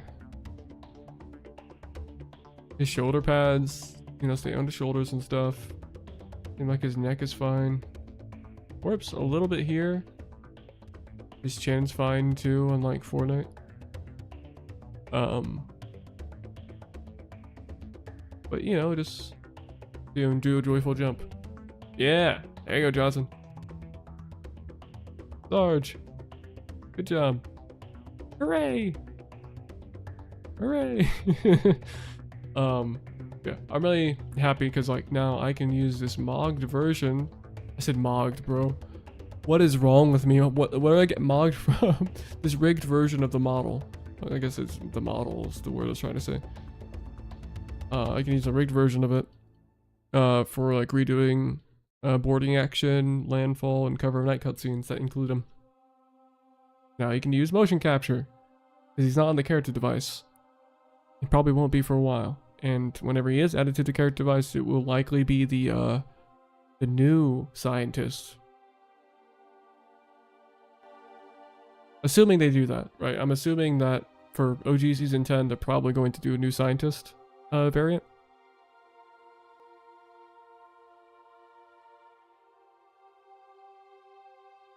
Oh. But then that's probably when they add them to the character device. That's what they did with the visitor. So like the original visitor is not in the character device at all. It's just the visitor unknown. But you know, the real one isn't, and it's kind of sad. But also, I mean, the new visitor's it's cool. I love the new visitor. You can't customize the visor, and that's what I'm sad about. Because what I use on the visitor is the crosshair, right? To match the original. I don't have the original visitor. I didn't buy the battle pass back then. I played it, but didn't have it back then. So I use the crosshair on basically all my 7 members. Very few that I don't use the crosshair for, like the foundation. I think the crosshair looks the best, like the targeting one. But for character device, you can't like change that, so you have to use like the default, which isn't bad, right? The default's fine. It doesn't really give the same look. But, I mean, it works. If you played Cover of Night, you know, you saw the new visitor in action. That'll be backported over to the other levels. I guess you could call it a retcon, right? Like a retcon in terms of like their armor design. Like, oh, they always look like this, you know? The visitor always had this armor. You're just imagining things. And I kept that in mind when I was making Cover of Night. I was gonna have them do like a nod to the fact that he's using a completely different model. And it was gonna be like, oh, you look a little different. So, something like that.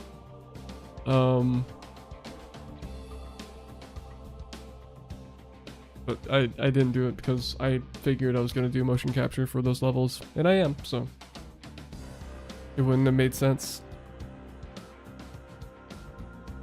That's coming after Silent Cartographer. I'm tempted to do it now, but I need to, you know, make sure all my resources outside of my team,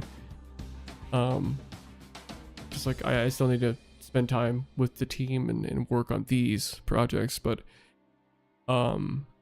outside of my team, for my own personal non-team projects, which is Flawless Cowboy, it's just me, I need to divert my resources to doing Silent Cartographer and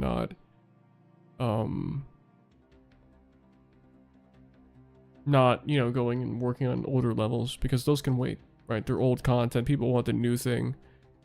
But level 4 comes out, then I don't immediately move on to Assault in the Control Room. I go back, probably, I don't know, I want to do it like boarding action first, then Landfall, then Cover of Night, but I might do it to where Cover of Night gets an update first, because everything else is already motion capture.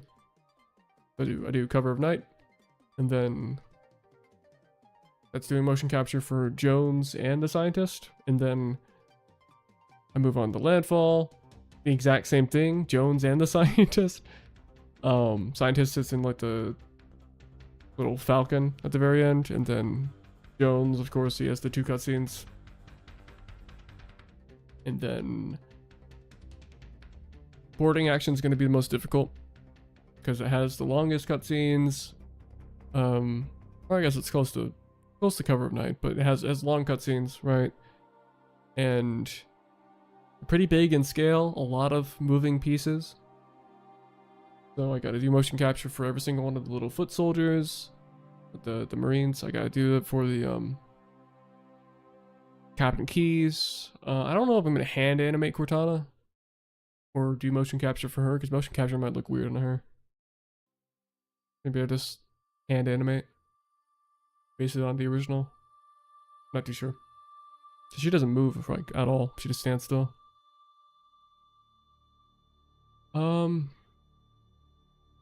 Move as in like move place to place. She just stands still because she's a hologram. It might be easier just to hand animate and skip the weird looking stuff. If she moves too fluid, you know, then it's kind of too much.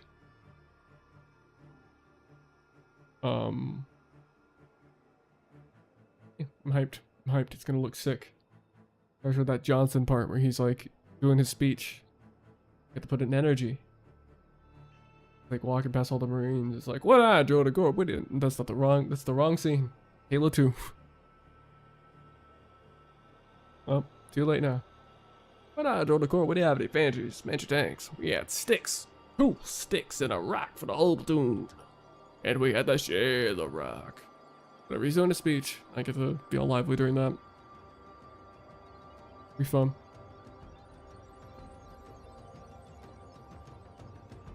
Given the Halo theme. Yeah.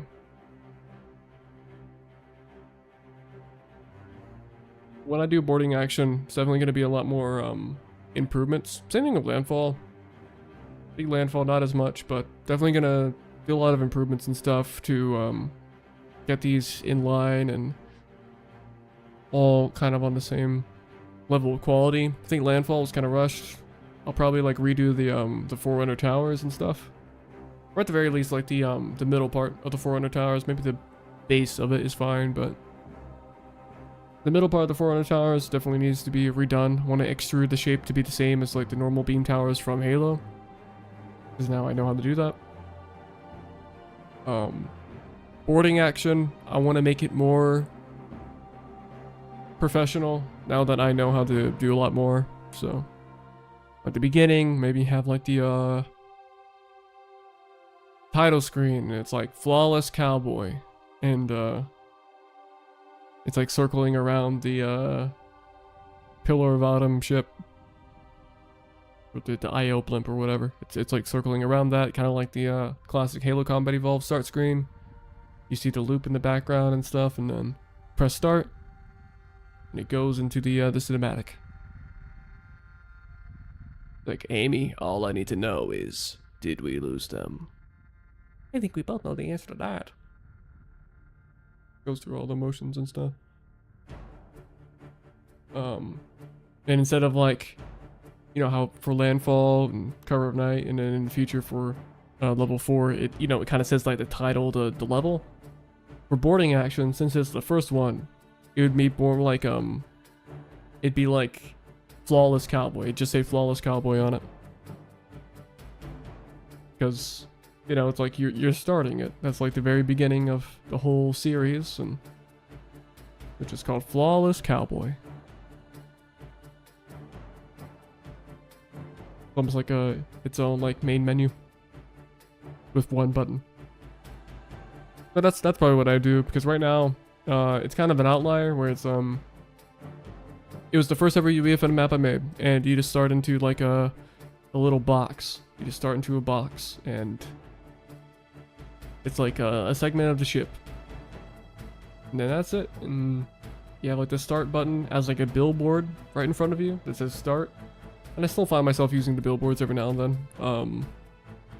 I need to get out of that habit, because that's like a old Creative 1.0 thing. I know how to not use it. Cover of Night, I didn't use it. But right now it's just like there's 2 matchmaking portals next to you. You have like credits on the right with a billboard device. You have an image telling you to favorite and stuff, and it's just it's a lot. It's just not good, not professional.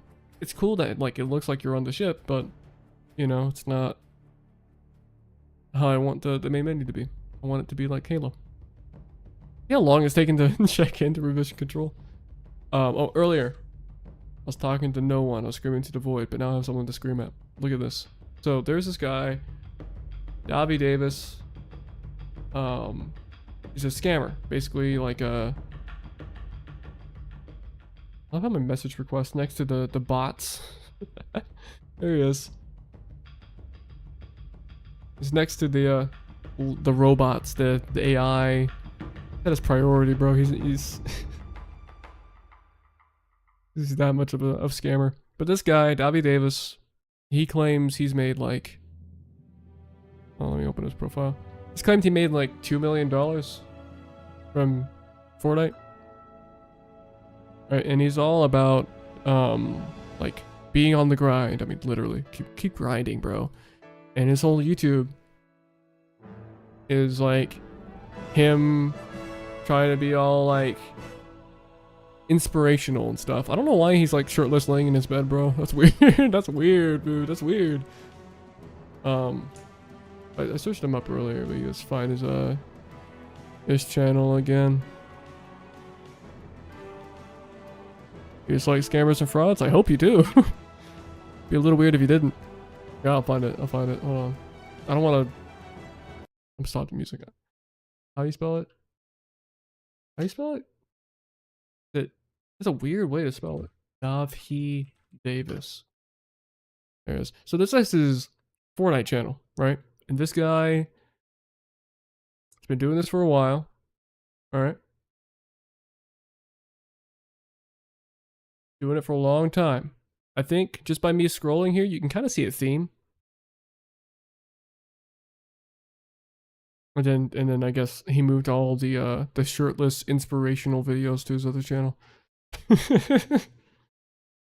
Also notice, I'm only gonna point this out once. Notice how he's like constantly trying to mog in all of these. Yeah, he's doing like the fish face. You know, your lips are like kind of like puckered, and like you do the fish face so you can kind of like show your jaw a bit more. He's desperately trying to do it every single time, and when he's not, he has like a gap in his tooth. So I understand why he's doing it. It's just he's desperately trying, bro. He's desperately trying to look cool. But you can notice here, a lot of these thumbnails virtually the same. So like different numbers here. This one he's really exaggerating the face. But different numbers here. But basically the exact same thumbnail for every single one. And he's been doing it this whole time. And all of his stuff, it's just him. These ones have the exact same thumbnail, bro. All of these have the exact, are these the same video? 20 minutes, 8 minutes, 8 minutes. 8 minutes. I think they're all the same video, just like different lengths. Anyway, so he basically just says that like, I made all this money from Fortnite, right? I made $2.1 million a month just by making Fortnite maps. And I think somewhere on his Twitter, he was like community noted. I don't know, was it a reply? No, he has nothing on here. Well, I can't find it now, but he says that he made like 2 million when he's only made, I think, according to Fortnite at GG, $200. Made $200 for Fortnite. Which is very far cry from 2 million. But he makes these videos that are reposts upon reposts. If you check out, hold on, is it in this video? Oh, he hit it. He hit it. He hit it. Today I'm going to be showing you guys. There it is. He hit it in the other video. Pretty sure it's the same video, but he put white over it so you couldn't see it. 2025. March 10th. This was uploaded 4 days ago. Right? So it's been over a year since he recorded these. Message retracted. I don't know, you just deleted whatever he said. But this is from 2025, right? And it's him trying to be like, hey, this is how you get rich quick from Fortnite. Like, everything's just way too big and massive. Like, nobody wants to walk all the way. You guys want to be promoting your social medias. You guys want to be. He's like trying to give feedback, and then he's like, oh, you can join my Discord, and you can pay for pre-made maps and join my course. So he's trying to sell off like this idea that he's made all this money. So if you pay him, you'll get, you know, the amount that he's making. He says he's making 10K a month here, 2.1 million a month there, 1.25 minutes. Like from 1 hour ago, he made 1.25. 12,000? Is he making 10,000 a month or 2 million? Or 100? I don't know, bro. That's stupid. That's stupid. Anyway, so this guy's like scamming, and he sent me a DM next to all the bots over here on January 3rd of this year. And it was in response to me showing off the gameplay for Cover of Night for the first ever time. The first time I've ever shown off gameplay for Flawless Cowboy Cover of Night. He sent me this. I'm pretty sure he didn't actually watch the video. He just saw that I made something. He's like, hey man, congrats on what you did. I'd love to pay you for some education. Would you like to record some content for me? How much do you charge?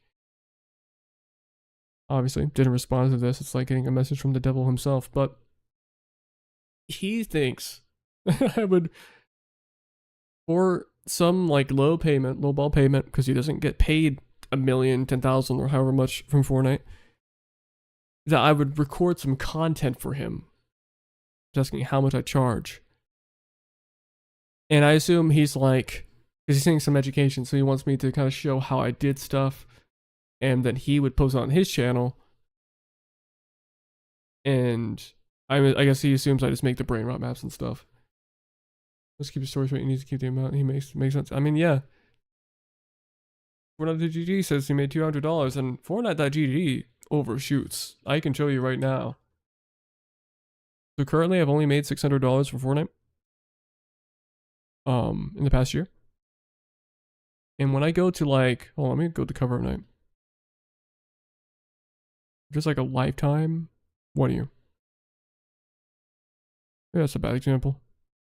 That says 239. All. See, he gives like this crazy ballpark where it's like, also, I hate Discover, man. What do you mean I'm number 117, 118, 120? I'm not getting players. This whole time, I was on Discovery. I had no idea, bro. It went from the 10th all the way to the 13th. That's 3 days of being on Discover. But I didn't get a single player, or at least none that I noticed, because they were putting me all the way at the end. 93. The lowest is like 70 something. All the way down. Whatever, man. Anyway, so I did not make anywhere near 894, especially on this map alone. Definitely on this map. So like Fortnite.gg overshoots the amount of money you make. Well, I mean, there you go, right? This is my full estimated earnings ever. I have made nowhere near 2K. Actually, the lowest number here, it's ever so slightly above that. I made like $600.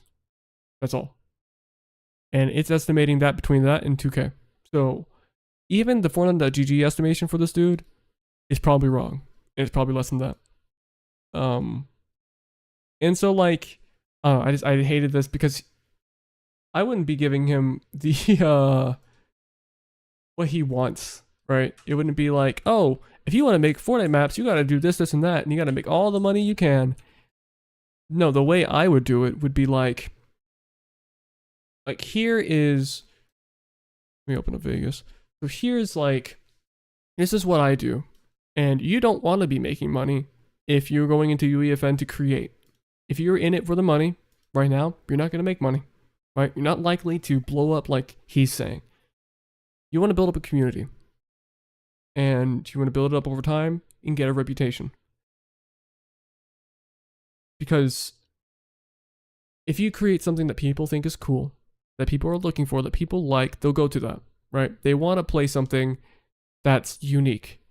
So Flawless Cowboy, the reason why I have 1.1k followers within less than a year, which doesn't seem like that's incredibly common for creators, at least the creators I know, and it's only with 3 maps, right?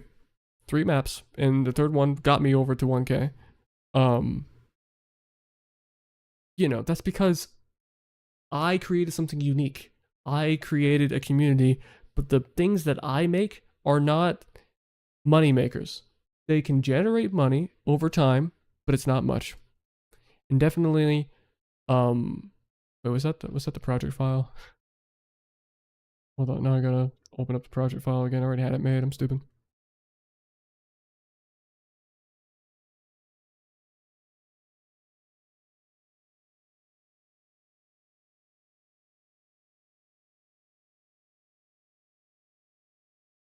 Anyway, but the money I make is just nowhere near what like he would expect, what he would want. But I create something that people want. And you know, it's purely out of passion. I make money from my job as a UEFN creator, but not as me, but like helping out with the team. And working on projects in there. So it's just, I don't know. I know I'm just kind of saying the same things over and over again, but it's so disappointing that like people enter the ecosystem expecting money.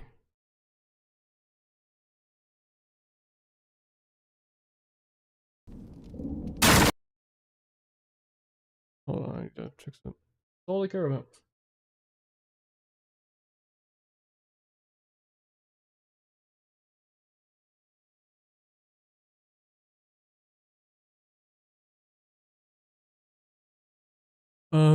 But yeah, you get better success if you.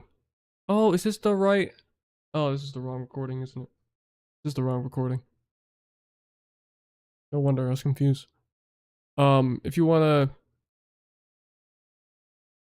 gain a following or whatever, don't be like worried about clout and stuff. Just make something fun, make something good.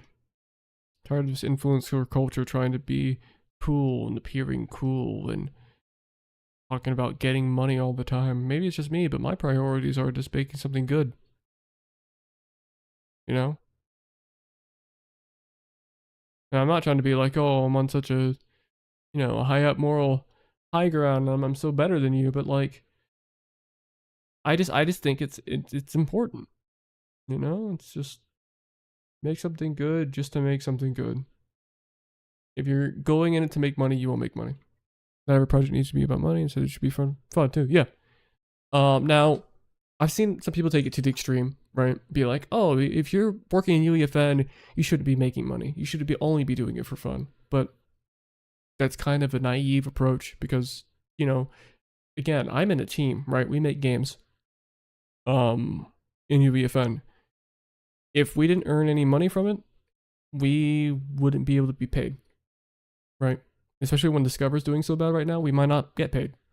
We might fail, and then we have to pivot to me only making trailers and stuff instead of being the environment artist.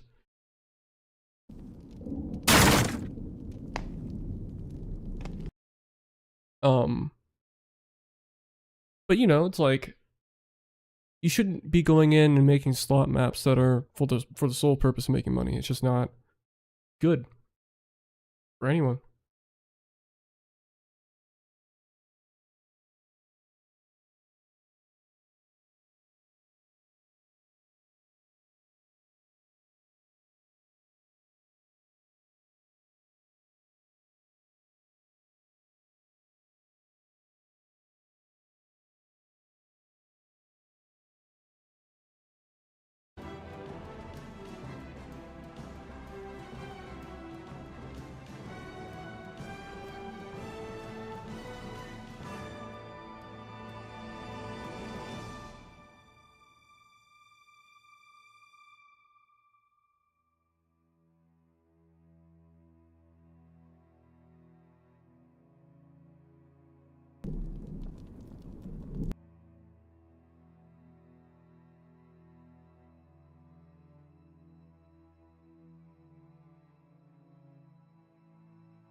Hold on, I'm missing something.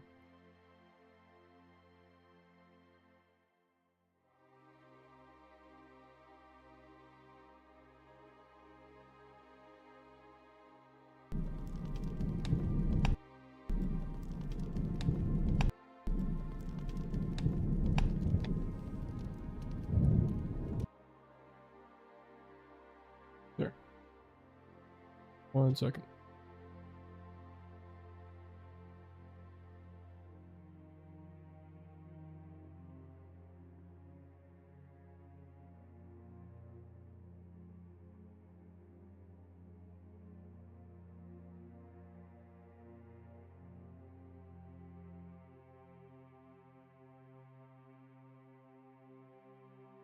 Anyway, I hate people like that. They're so scummy, man. The worst kind of people. A tweet about him, like pointing out that he just like reposts the same videos from years ago.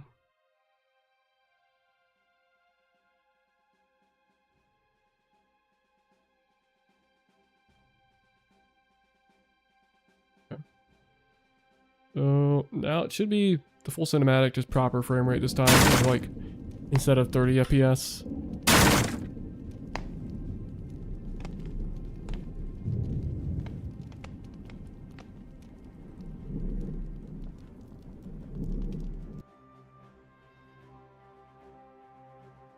Off sync a little bit.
Save that.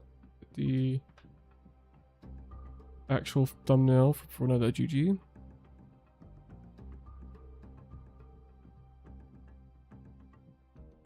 Oh, look at that. Hold on. Let's look at these player charts. Wasn't part gun game. Got 4 players. And that's from real growth. That's from people playing it when it's not even on Discover. This has been here for about a day now. Right? Sitting in Adventure and RPG. And yet, no one's playing it. Not even that far down. There's only a few people playing it. But then look at everything on these top rows. Mainly this one. Right? Top row here. Really top 3 rows. But mainly top row. These games. Everyone's playing these. 200 players. 100. 600. Or this is nearly 700. About 300. 400. Almost 800. 200. 140. 250. 1.5k. 1.8. Right, but then, you know, you have our map down here, not too far down, but because these are like the rows that are being shown on Discover, and the rest you have to manually try to go and find, this map just sticks over here. It's really sad. I gotta save the thumbnail for it. I'm gonna save this up. It's really stupid, because like, you know, it should not be that way. Every map should have a chance, and it's stupid.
You're beating your knees and everything. Chill out, bro.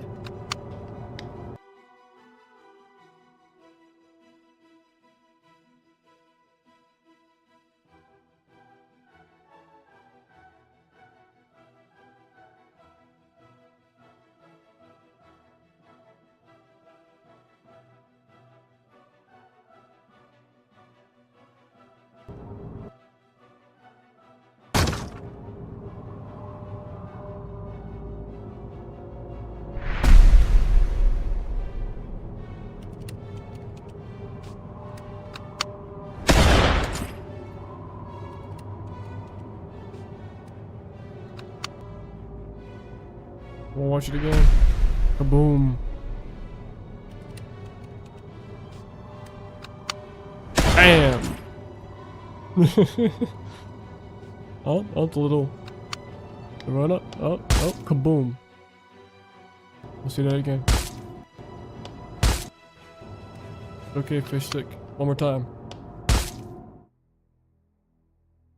The music there. We'll just keep it like that for now.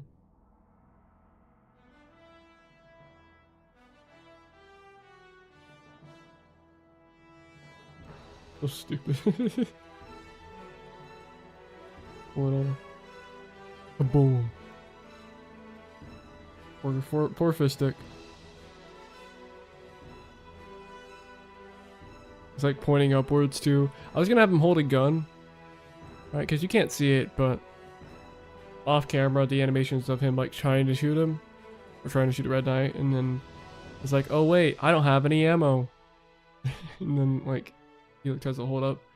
They're like, I'm sorry, but I just thought maybe. It's like confused on where she came from. Like, where'd you come from? And he's like, oh wait, no, she's pointing a gun at me. Hey Raze, you wanna see what I'm working on? Hold on. It's just gonna be in the viewport. There's no music or anything. And it won't look fantastic in the viewport, but you know, I'm editing it.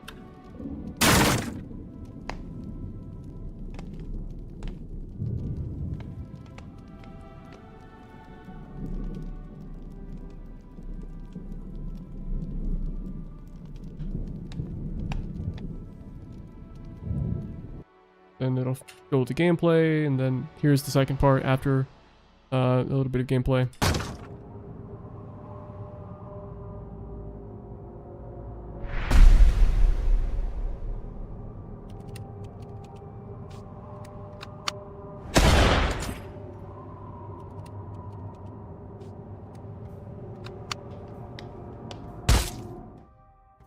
Then Lost Dungeon.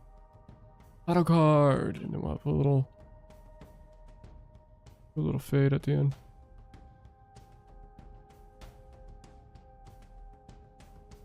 Or, you know what, we'll probably reverse it.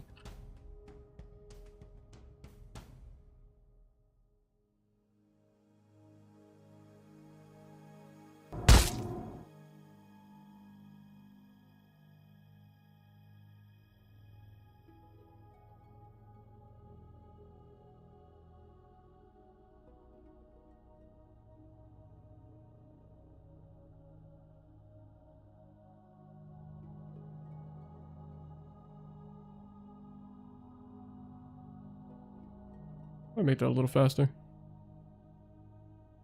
Okay. He gets kicked. Kaboom! Lost Dungeon. And then there's no, I can't zoom it out further than that. Lost Dungeon is the map my team made. Long story behind it. Very long story behind it. I was hired on, I'll explain here, it's only 2 people watching. I was hired onto a team called Roguelite Maps. Back in February, and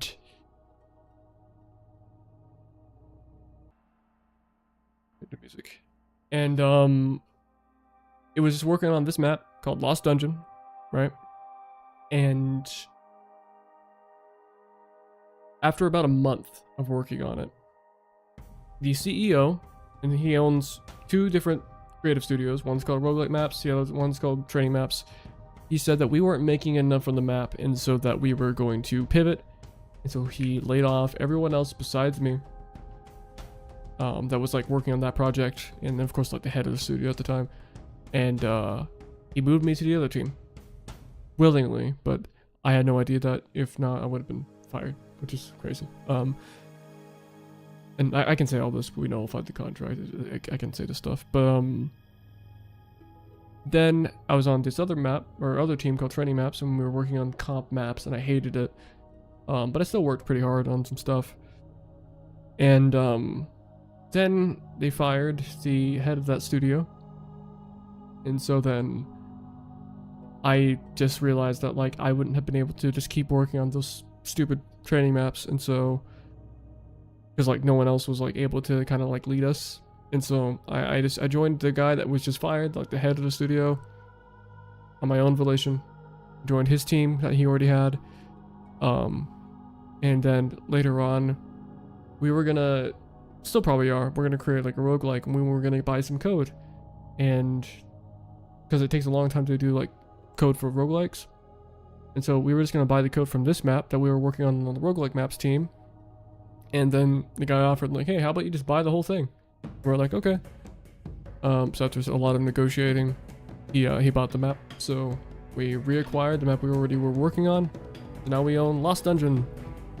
And the trailer that was made for it kind of sucked. It wasn't something I worked on. It was from way before I joined. So this is me kind of creating a new trailer based with the knowledge I know. It's a fun little thing. Ignore the frame rate drops. That's my editor.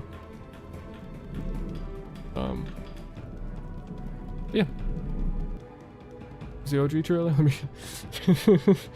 Let me get it. Let me get it.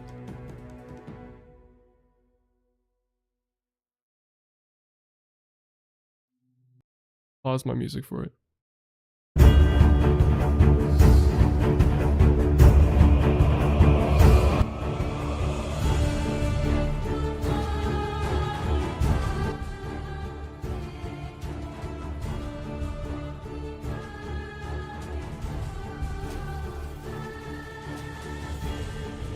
Low graphics. Low resolution. Can you beat? Lost Dungeon. That's it. That's it. 25 seconds. That's the whole trailer. You have a bunch of replay shots. I don't even know what graphic settings they're playing on, bro. I don't know what these shots are on. Because they have like lights, I guess. So maybe it's on like medium graphics. Well, because shadows are off. Medium graphics with shadows off. And this is on like performance mode or something. Or low graphics, either way. And it's like, it's low res, 1080p, upgrade your weapons. And zoomed in on the 1080p, like, upgrade your abilities. And it's more of this. The replay shots are, I don't like them just because they're still low graphics. This one's just like even worse. So you have like medium graphics versus low graphics. And this is like 5 pixels. This is the resolution of the actual video. Right? This is like on Fortnite.gg. This is the video itself. Pixels. And can you beat? Not dot. Can you beat? I don't want to beat someone. Lost Dungeon. Title card. Anyway, so I'll try to do something better than that. So it's just, you know, high quality cinematic that opens in. Right? Can you beat? Lost Dungeon. But they forgot they were gonna have the title card after. But you know, this transitions to gameplay, and then we'll have like gameplay shots for about 20 seconds, and then transition back to another cinematic, which caps off the trailer. Where you have the Red Knight come in, has like a boss fight, kaboom, and Lost Dungeon. This is a whole minute for a trailer, rather than 25 seconds. I might do replay shots, but at the same time, I want to show the gameplay. And also replay mode in UEFN is so annoying. It's easier to make cinematics than it is to do replay shots. I'm very proud of this cinematic though. You know, I'm not a director, but I do it pretty well, I guess. Even have the little effect when she lands. And then boom, kaboom, get killed, bro, get killed.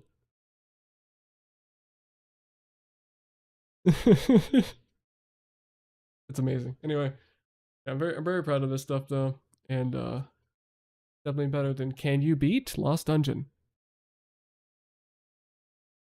These are some of the environments I made for it too. This is the lobby. All they had before was like a box, basically a box, and it had these shops everywhere. So I made it like this big, huge room, cathedral-like vibes going on, and then I made this the sewer section on the map.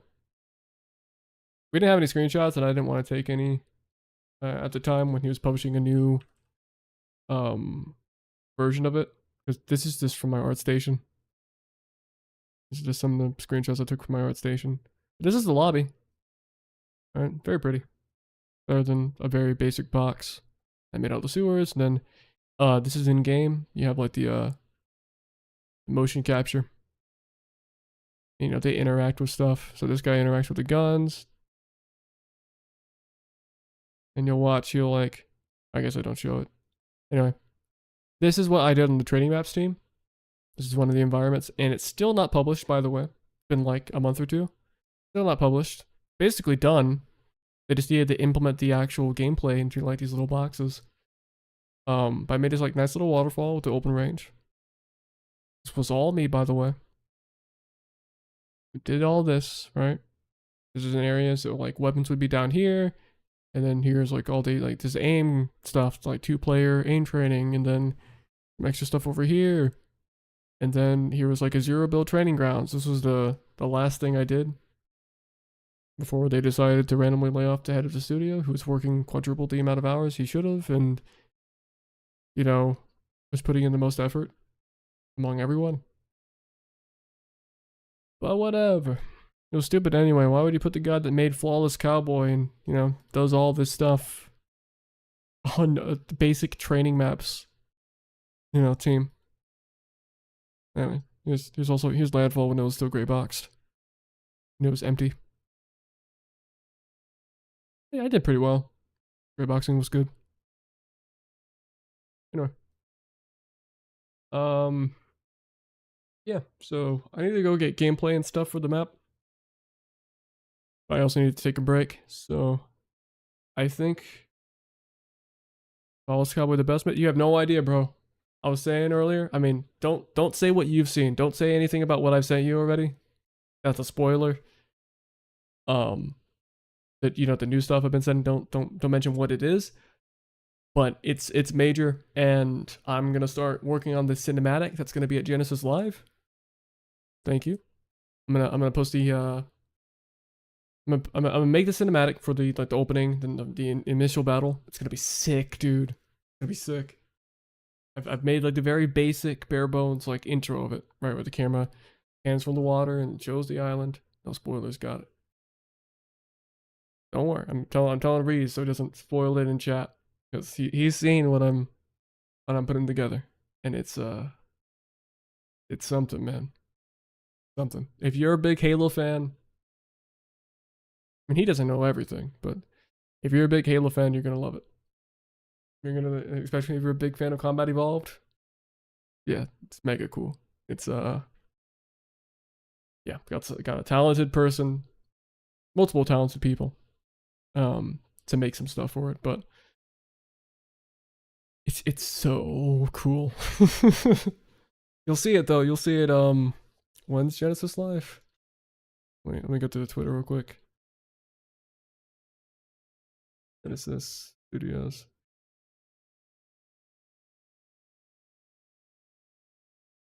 They are, alright, you'll see it on June 27th. Assuming they let me in, which, I mean, Landfall was shown off there, so it should be fine. Even when I gave them a trailer that was like 40 seconds at most of a cinematic, maybe 30, and then the rest of it was just plain gameplay, and I sucked at it. And then I had a long script for them to read. But yeah, I mean, if they had Flawless Cowboy, Landfall in here, I think they're gonna see Island Incursion. They're gonna be like, whoa, that's so cool. We gotta have this in there. So yeah, June 27th, you'll see it. It's gonna be there. And after the stream, or I'll be watching it live. So like after it's shown off, they do like, it's a preview. It's like a YouTube premiere. So when it's shown there, I'll also upload it to YouTube. And yeah, then it'll be on there by itself. It'll be at Genesis Live. And it's just gonna be the initial intro cinematic and that beginning fight up until you receive the Warthog. That'll be what I show, because truthfully, nothing is made yet. I made the environment. I'm still not done with the environment. The last time I worked on it was last stream. So I still gotta work more on the interior Forerunner stuff, but yeah, that's currently where it's at. The whole island exterior completely finished, which I'm very happy about. I mean, when I made this demo for Landfall, this was literally all that existed. You had that gray box I showed earlier, and then this was gameplay. Like, this was all it was. Nothing else was even implemented at the time. You know, behind the scenes knowledge. That's kind of all I have for today, though. Thank you guys for stopping by. I think I'm gonna take a break and lay down or something, because I've been awake all day working on this. Even like a little bit before stream. So yeah, I hope you guys have a good one. And I'll probably, I don't know when the next time I'm gonna stream is. Unless I'm working on something else in between. Maybe the next cinematic for the trailer, because or not a trailer. It's I think I have to work on like an end cinematic for this mission. So maybe when I'm doing that, and then whenever I continue working on the environment for Flawless Cowboy. Can't show any of the cinematic though for the trailer, so that'll be all off stream. All right, you guys take care. Have a good one. See ya.